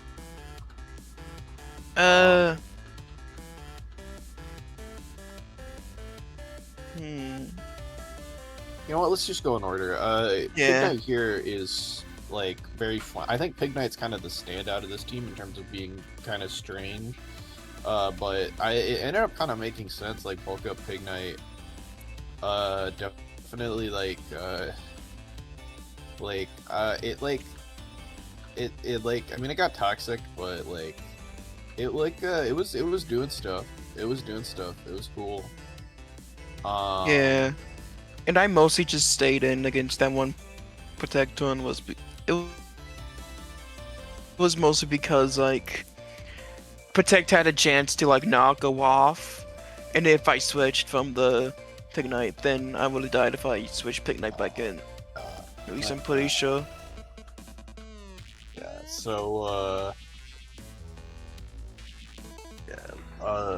Walrein, I think this is like a pretty similar set to like most of the Walreins you've been bringing. Like you've been bringing a lot of like sub Walreins. Like I don't know if they're exactly the same, but they're kind of. I mean, they keep on working. Yeah, they do. I don't know why. They just keep on working. It's Walrein is fat as fuck is the answer. Yeah, this is the very same set that was brought against Piku, and it did about as much work. This guy, I don't know. Walrein's fat as fuck. Walrein gets shit done, clearly. Yeah. Svali Psychic, just kind of the utility Not guy. much to say. But Yeah. it's got a big attack investment, so it can click big multi attacks. But you didn't even get one off because of Protect. Yeah. Golem, Not just a standard Golem set. Yeah, I mean at least for like, you know, it's Trick Room, to be fair, like it's got like the Trick Room stuff of like Gyro Ball, Brave Nature, Zero Speed, and then like the zero speed IV, and then Rock Slide for like the Trick Room flinch cheese as opposed to Stone Edge.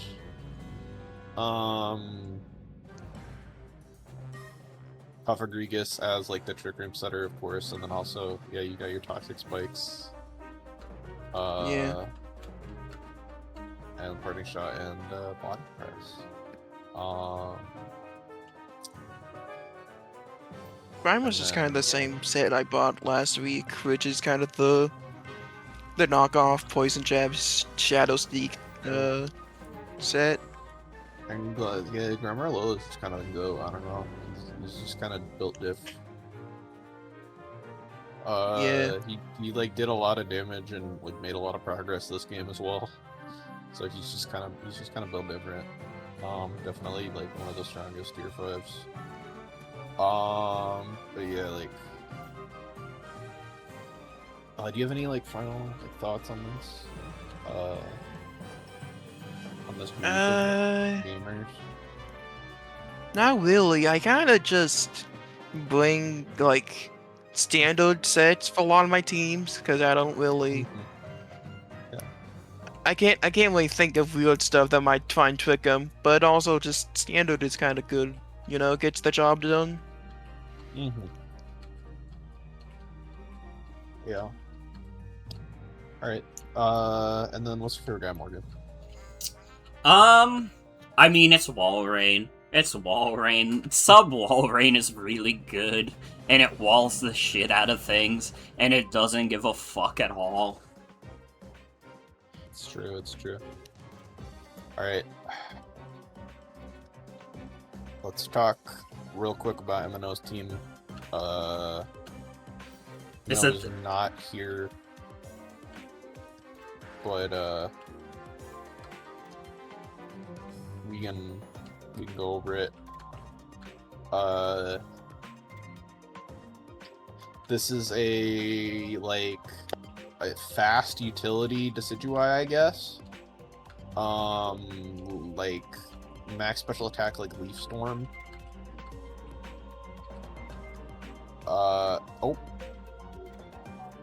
What happened? oh, never mind. Yeah, like Max versus Leaf Storm fast. Yeah, this guy was given the boots this time.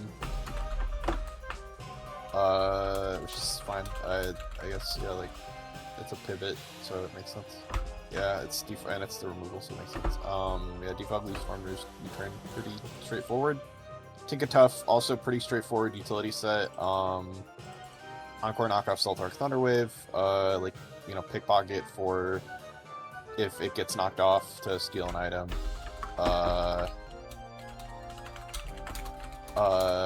Like pretty straightforward, like Spadef, Tinkaton. This is Spadef Autono, but it is Rocky Helmet as well, which is kind of interesting. But it's funny. You know, I mean, it got the job done. Either way. Wish Protect Knockoff Heal Bell.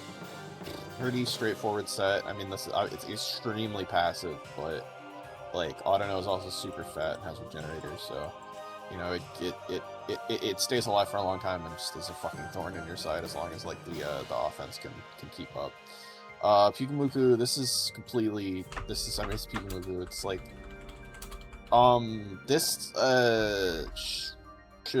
this probably shouldn't have like come.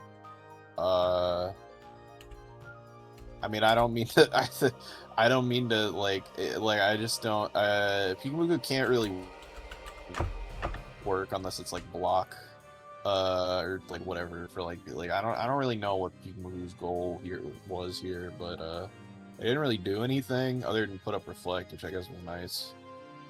Trugs. Choice Band Rapidash, yeah, Quick Attack, which is funny. But I guess, you know, it also kind of makes sense. Yeah, like Flare Blitz, Player Off Wild Charge makes sense for like a set of like coverage moves. Like Stab plus coverage, Wild Charge for the water types, and then Player Up for, I guess, just like random neutral hits.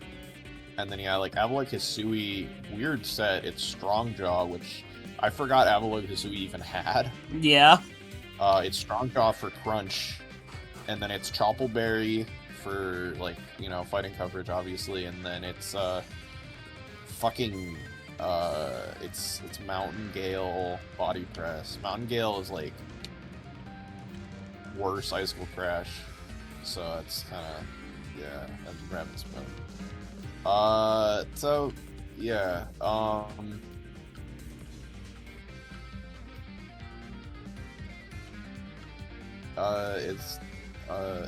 it is a configuration of 6 Pokemon. I don't really get any insight into like what might have been the thought process behind it, unfortunately. But that's it is what it is. It happens. It slappens. It happens. I just like sometimes you can't really intuit any of that from just looking at the paste. I'm still impressed that M&O was able to make that differential the way it was, because it looked really bad for a while. But anyways. And my favorite guy was Audino. It was actually easier to come up with a favorite guy on M&O's team, funny enough. Yeah. Alright, we have so we have 2 more matches. We're gonna do Bowser versus Sienna first. Because Bowser's been waiting for a fucking long ass time.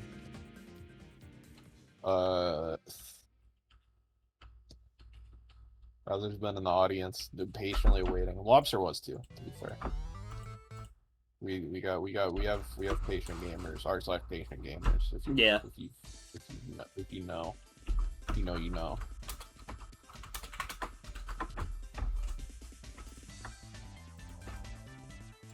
Yeah. Corsolid lead into the girder. Immediate defog. Does strength sap though, weakening girder. Knockoff into the Kraken. Mr. Kraken coming in with a liquidation. Ah!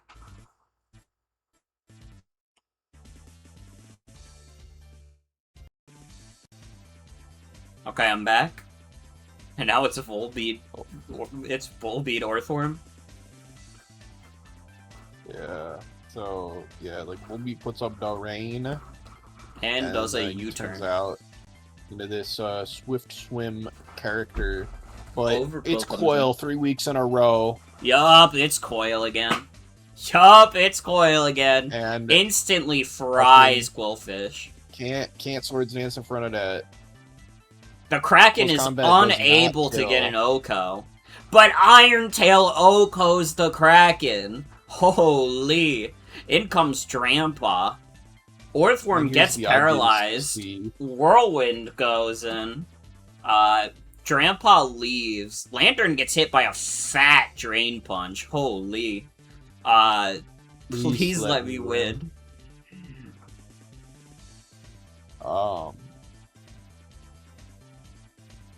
Drampa gets knocked off, but that triggers Berserk. Flamethrower crits, don't know if that mattered, but it does. Kills there. But Sacred Sword! Oh, the Sacred Sword. BG's Genichiro just kind of cleaning up Liquidation, Sacred Sword into Liquidation. Into leave actually, and Rex got to come in here now.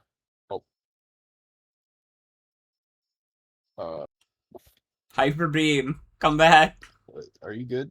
Are you good? The Hyper Beam is not working. Morgan?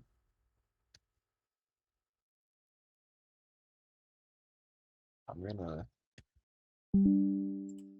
I'm fucking disconnected from Twitch again! Why the fuck does this shit always happen on draft night, dude? Doesn't happen any other fucking night, but always really happens on draft night. It's a curse. It's a dark curse. It's literally the alright, least internet-intensive stream. It doesn't make any sense. It's fine during fucking Splatoon. Don't start the game yet. The stream's still down. Oh. Twitch.tv is still not seeing this. You know, it is what it is.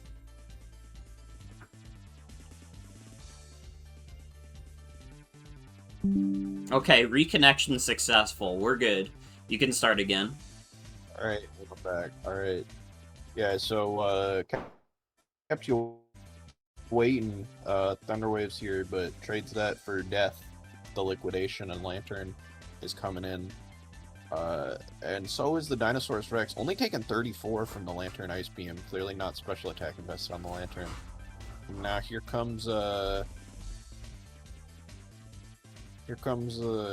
Kolar-san, who disables the knockoff.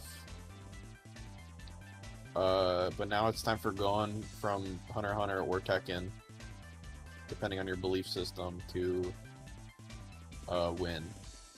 Even through these strength saps, it's gonna restore 21%. Yeah, awesome strength saps going on. Really needed that cursed body to proc sooner. Alright, but yeah, that's gonna be that.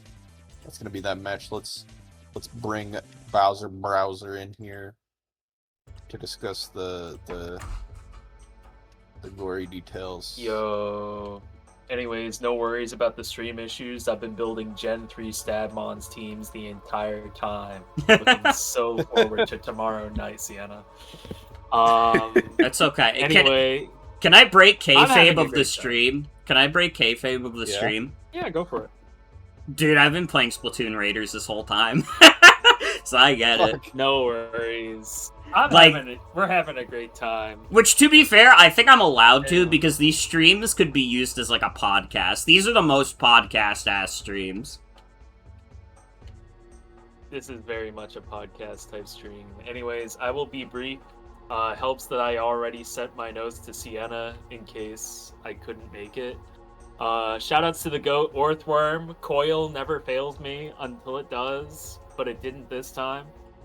Very disappointed that Claydol didn't get to use the funny Z teleport. Yeah. That would have been cool if Grandpa didn't crit, but alas. Who else is here? Girder, very standard Girder. Shoutouts to Martha from Street Fighter 2.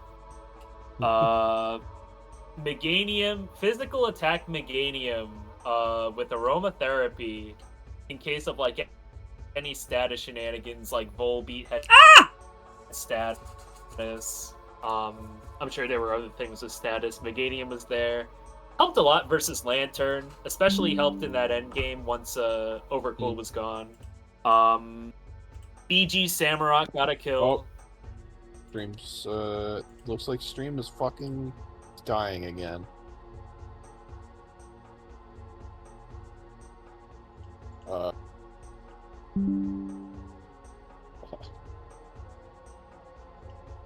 Why does it? It's always such late. It's always so late in the stream that this happens too.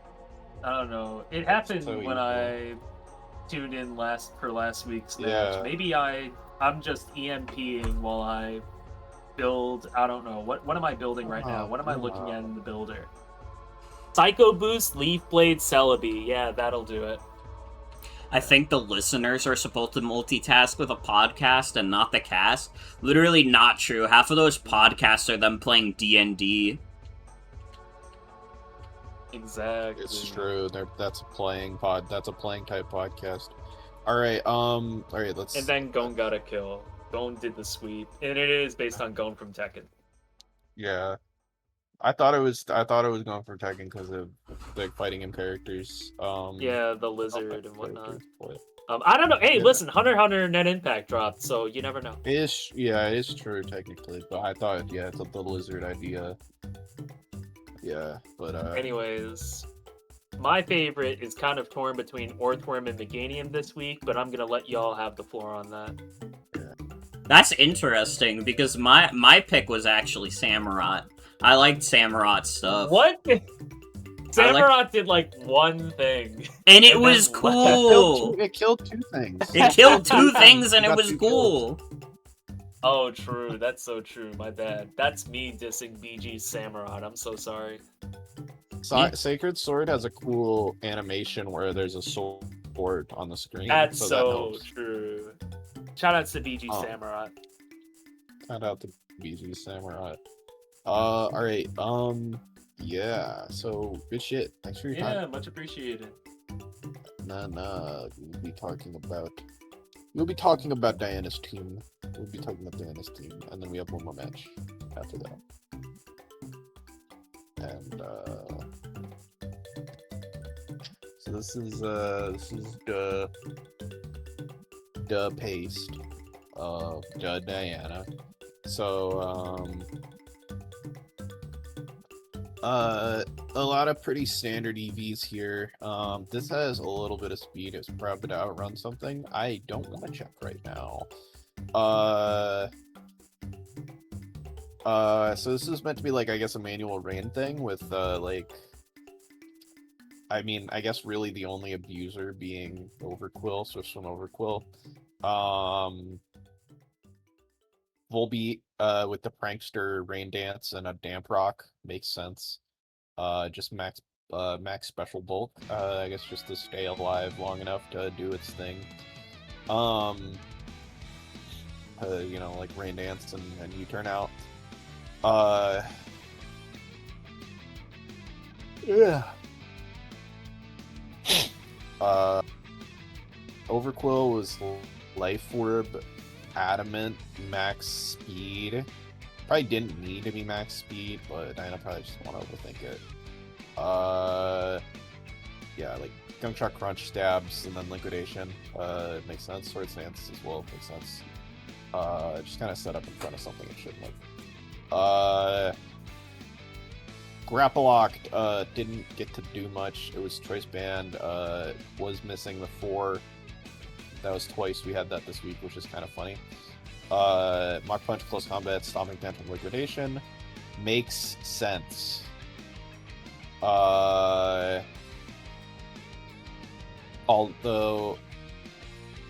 Yeah, no, makes sense. Lantern, please let me win. Didn't win, unfortunately, but yes, 12 volt switch, Thunderwave, Ice Beam. Pretty straightforward set. No special attack investment like I thought. The Terra type is Fairy, and it's the only thing on this entire pace that has a Terra type. So Just I don't know how case. that happened. I don't know how the Terra types got. I don't know how the Terra types got removed from the other ones. Anyways, yeah, Volbeat, Gorsula here is, yeah, String Set, Haze, Nightshade, Stealth Rock, pretty normal set. It's the Def instead of Fizz Def. Yeah, no, it's not that weird of a set. It's not weird at all, actually. And then this Drampa is 140 HP, 252 special attack, and then it's got, yeah, it's the Whirlwind Roost Earth Power Flamethrower, no stab move. Strange set, definitely. It is the 116 speed must be for something, but I don't know what. I am going to look at Bowser's roster extremely quickly and try to piece together if there's anything that maybe it could have outsped with that much. I guess Girder. I guess it must have been for Girder, but I don't know. It's not gonna kill Girder, so I don't know. But yeah. Yeah, good shit to Diana. Fucking. Good job. And then, alright. Wait, and my favorite guy is Gorsula Galar. Alright, Gorsula wins again. Alright. Yeah, final match. Comona Piku. Comona is around, so yeah, once again we have one pace to actually talk about. For real. These are quite sad. But we're gonna get the theme song up either way.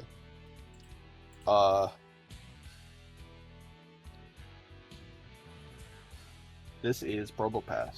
Probopass has taken 1% from Fake Out and then healed it back immediately. In comes bisexual rep.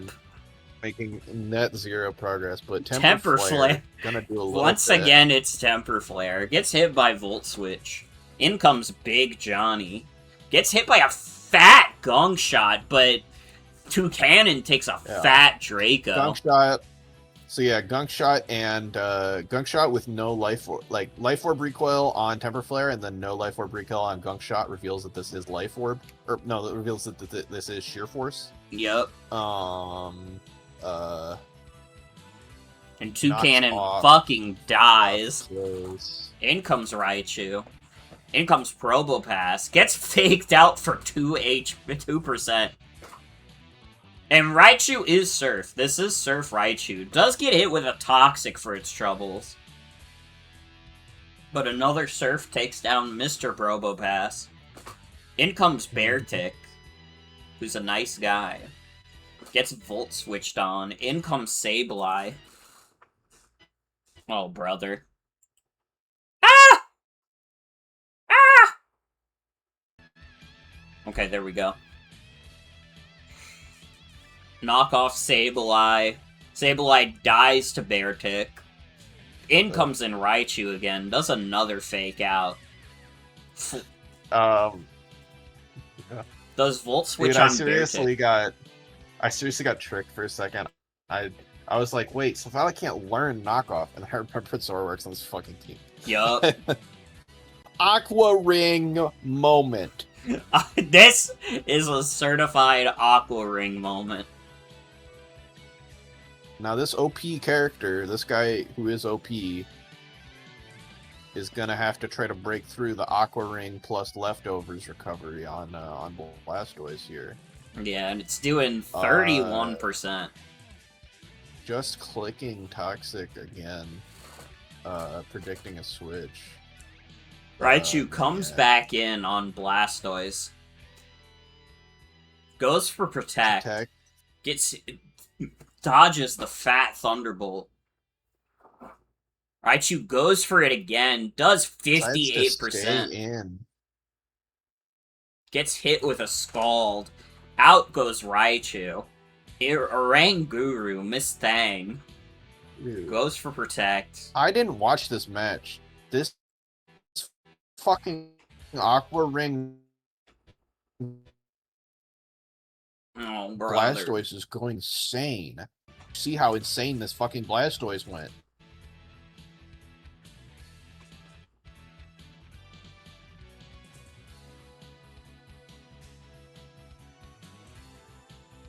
Yeah, Scald on Miss Thang, extra sensory on Blastoise. Blastoise is just too bulky for Piku to take down. Holy shit, dude. Dude, this thing is broken. What the fuck? Firm Man is overpowered as fuck of a character. Wugtrio finally goes down. And in comes Typhlosion Hisui, who takes Stealth Rock damage. Goes for a Shadow Ball, is unable to kill, but Blastoise is unable to kill it. Goes for another Shadow Ball. This Blastoise is too fat, though. This Blastoise is literally too fat. Healing 24%, with Protect, you're healing 24% in 2 turns. That's like if you got a fucking, that's almost if you got a fucking life do every 2 turns. Like just like in a Scald, like just did it go? Did it go? It's back. It's back. Okay. We don't want to miss the exciting end of this game where the exact same thing that's been happening the entire time happens. That was not meant to be disrespectful. I actually thought that was amazing. I love that Blastoise like a son now. Alright, alright,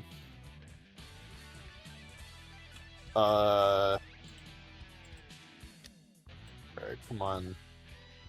Come on in here, Comona. Let's discuss the firm. Let's discuss the firm man. You want to start with firm man? Because I can talk about firm man.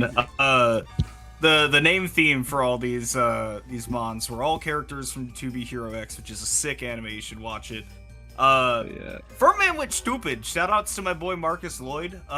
Did it for him. I didn't expect it to go this stupid. I just kind of wanted this mod to be annoying. But Aqua Ring Leftovers, that was a hell of a set. So Furman definitely did his job. I love Ribbon calling it Poison Heal Blastoise. kind of. The defensive EVs weren't for anything in particular. If I'm going through my Pokepaste correctly, I just kind of guessed at what would be good.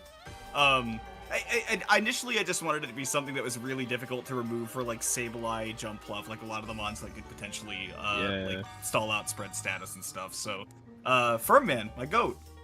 Yeah, the goat. He was good, but I mean, he was supposed to be a piece. There's supposed to be a lot more happening with this team for sure. Yeah, it's true. Yeah. I can just kind of go top down and take you through the thoughts real quick. I won't take too much time because I know y'all are trying to get out. But so Zoroark, Dragon Boy, shout out to Rico Fiardo. Just max attack, high speed. Darkinium Z for that Z Memento, which is just a sick Z move. I thought having a cleric would be really nice in case my Bear Tick wanted to come back in, especially for Silvally, which we'll get to. He's at the end for a reason. Big Johnny, who I should have named Little Johnny. I forgot that Big Johnny's small and Little Johnny's big, but Zoroark. I even said it on the Pokepaste. No notes on Zoroark. You kind of what you see is what you get. Yeah, pretty much. Yeah, nothing surprising there. Big Johnny.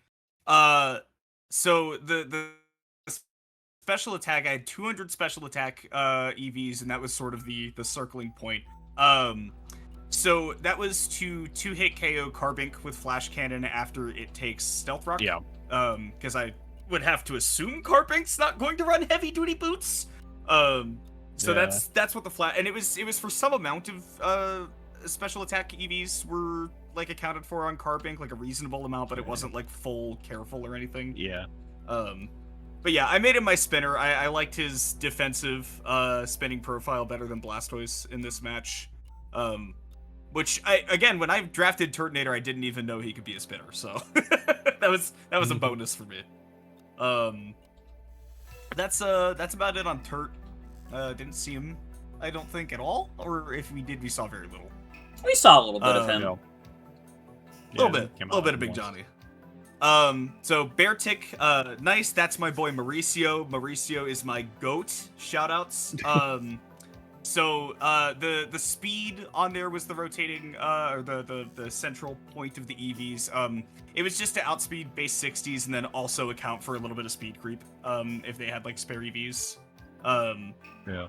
But yeah, it's just, that boy has a big number and I want to use the big number. Like, it's just, hey, somebody's either gonna die or they're gonna take a lot of damage, and that's what Beartick's for. Like, and Aquajet. Oh no. Just to clean up something, like if a Typhlosion scarfing everything, then I at least have Aquajet to clean that up. Did it cut out again, Morgan? For a second. It's okay now. Oh, okay, it's good. All right. Okay. Yeah, feel free to stop me at any point. Yeah, no problem. Yeah. But yeah, Probopass, the Spidef. So I thought that Spidef would first of all seem like way more useful than going like Fizdef, even though I did have Body Press, just because like the physical attackers that were there to Cannon, Brambleghast, Bug Trio, it either like naturally was already a wall or a check to them, or in the case of Wug Trio, like, yeah, it can hit it super effective, but it can't really do that much damage because it's Wug Trio. So yeah, I went Spidef. The 228 Sassy with the plus Spidef, that was for something. I don't remember what it was for. I build most of my teams while I'm at work. Yeah. So, it's easier to forget shit. Yeah.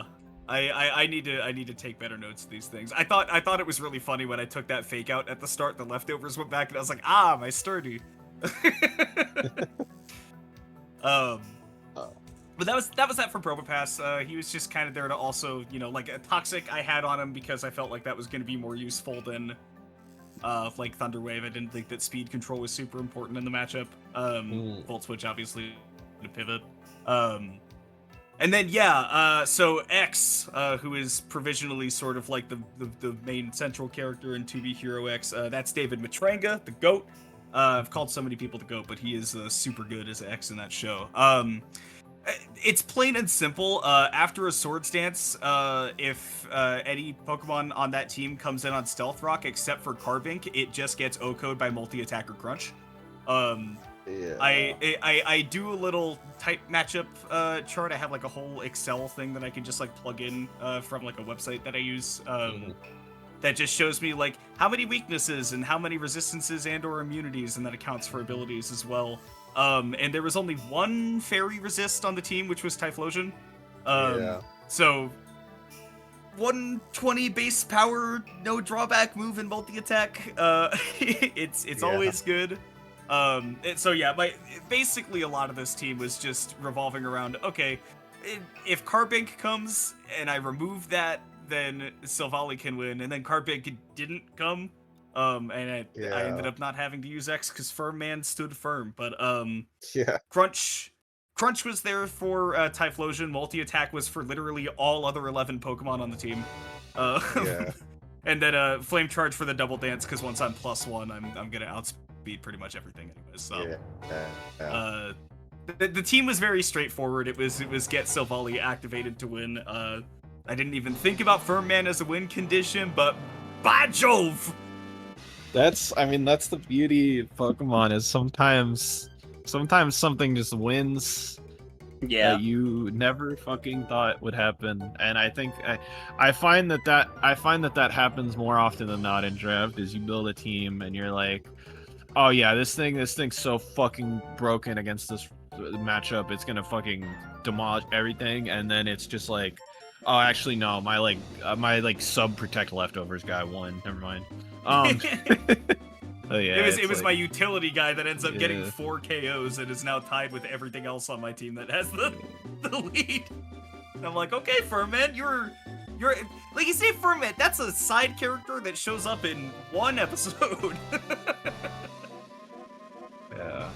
Yeah. But yeah, good shit. Like, thanks for your time. So I appreciate it. All right, and finally, what's your favorite guy on this? Or not finally, but what is your favorite guy on this? It's Blastoise. Let's be so for real. Yeah, I was trolling by even asking, but yeah, that it felt like it was even more than 12% per turn. It really did feel like it really was like Ribbon said. Ribbon put it perfectly. It felt like Poison Heal Blastoise. Let's do. Dude, did somebody get tricked by this and give okay, nobody gave. Okay, the person who wrote down kills was smarter than me. All right, let's take a quick look at Piku's team, and once we're done with that, we'll take a look at like rankings really quickly, and then we'll wrap up. Yay. So Piku's team, I think this has come every week and has been the exact same and has never done anything. Poor Wug Trio. But this guy is OP though. Yeah, no kills. But like, okay, but he is OP though. Or she is OP. I told you guys can be girls. Nobody believed me.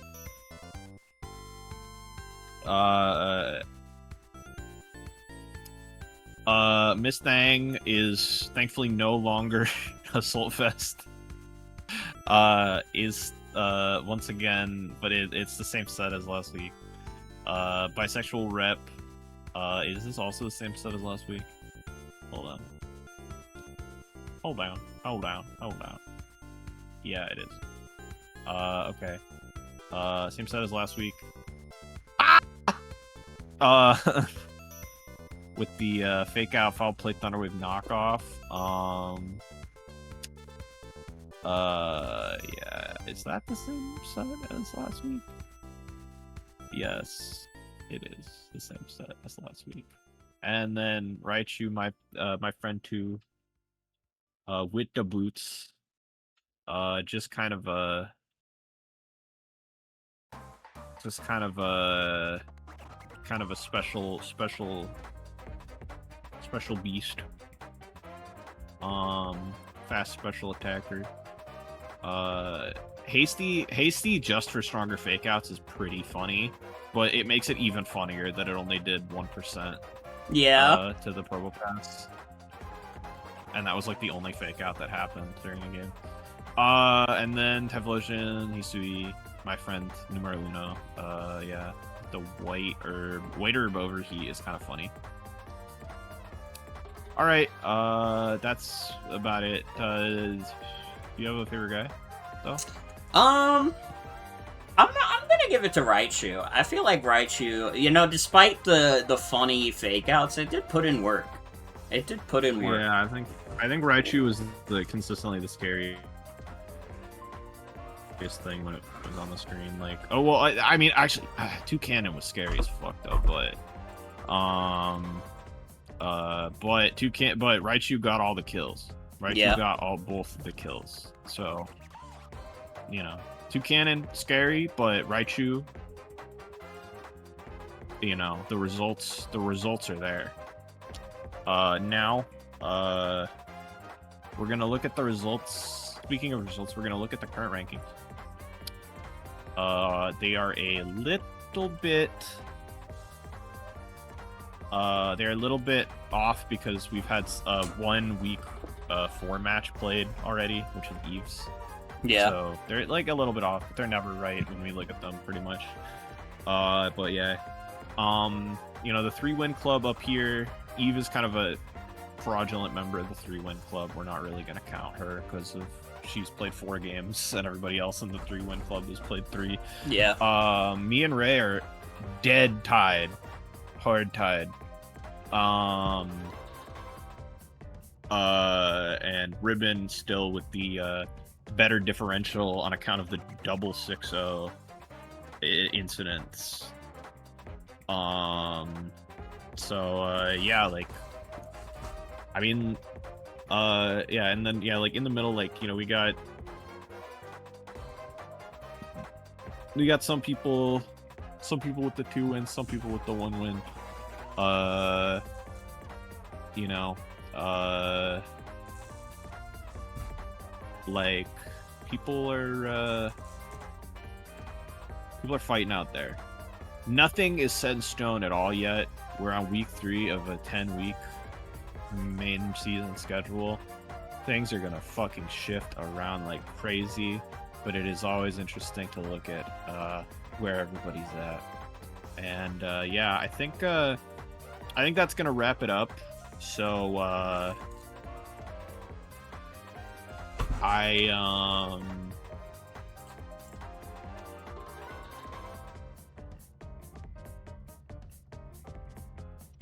yeah.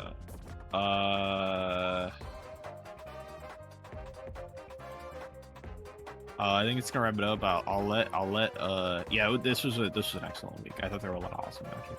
But yeah, like Morgan, I'll hop off. Have a good night, Morgan. I really hope that you can get some okay sleep. You do any housekeeping you need to do. And I'll be out of your hair. All right. Night night. Bye. All right. Well, while it might not be looking great for Morgan Nation in terms of the draft league, we are coming back stronger. We are coming back stronger. We've got new guys. We've got new dudes on the team. It's gonna, you know, the Morgan comeback is gonna happen. The Morgan comeback always happens. Okay, it only happened in MFL 1. In MFL 2, I, like, barely missed playoffs, even though I had a better win-loss ratio. But that's okay. I believe in Morgan MFL 3 playoffs. I think it's gonna happen. And if it doesn't happen, fuck. But we're not gonna worry about that. Yeah, that was a pretty good week. Pretty good week. I still need to fucking shower. I don't have much time to say stuff. If you guys, you know, are interested in Pokemon stuff, though, next week, I think I'm gonna start Pokopia. I think I'm gonna reset my save file and just play from the beginning, because I never finished that game. I played, like, 10 hours of it, and I never finished it. And it's a shame, because that game is really fun. But I just, like, I don't know. I don't remember what came out around the time Pokopia did. But, like, something distracted me completely. Maybe it was just Sonic Racing, honestly. Maybe I was just too addicted to Sonic Racing. Like I always am. But, yeah, next week, Pokopia plus MFL week 4. Next week. Well, everybody, that's gonna be it for tonight's stream. I want to thank y'all for coming. Hope you have a good night and take care. I will be back tomorrow. Tomorrow we're gonna do, Sonic Racing Cross Worlds. I was just talking about it, too. Friday we're gonna do Monster Hunter Rise. And, then I'll let you guys know what the schedule's looking like. You know, I'll probably know on Friday, for the most part. But yeah, next week, look forward to Pokopia. It's gonna be like a heavy Pokemon stream. You know, I don't remember why I looked it up. At some point, I looked up Jared Leto, hey, shut the fuck up, and found out that literally today, Jared Leto has, sexual misconduct allegations against him. So I guess it's a good thing I didn't play the clip for any reason. That would have been bad. What was I gonna look up on YouTube? I was looking up Pokemon Ghost Gray. I think that shit is still not out. But I want to play it. Wait, an announcement regarding Pokemon Ghost Gray will be made July 31st.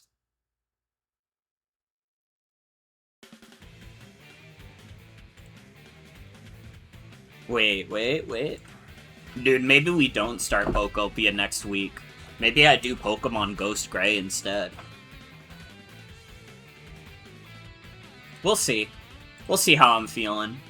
But yeah, that's gonna be it for tonight's stream. I want to thank you all for coming. Hope you have a good night and take care. Anybody live that we can raid into? Maybe? Nah.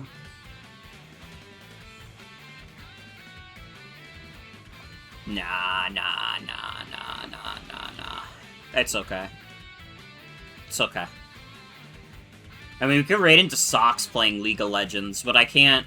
You know, I respect you guys too much to raid into League of Legends. I'm not doing that shit. You know, it might be mean, but I'm not raiding into League of Legends. It's just not happening. We're just gonna raid into Shrimps. I have to shower anyways. It's not like I would have been able to stick around for a raid, really. So that's fine. That's fine. We'll just raid into Shrimps. Yeah. Sonic Racing Cross Worlds tomorrow, Monster Hunter on Friday. Look forward to it. Have a good night, everybody. Take care. I'll see you all tomorrow for Sonic Racing Cross Worlds. I've said that like 5 times already. Bye-bye. Bye-bye. There. Don't smile because it happened. Cry because it's over.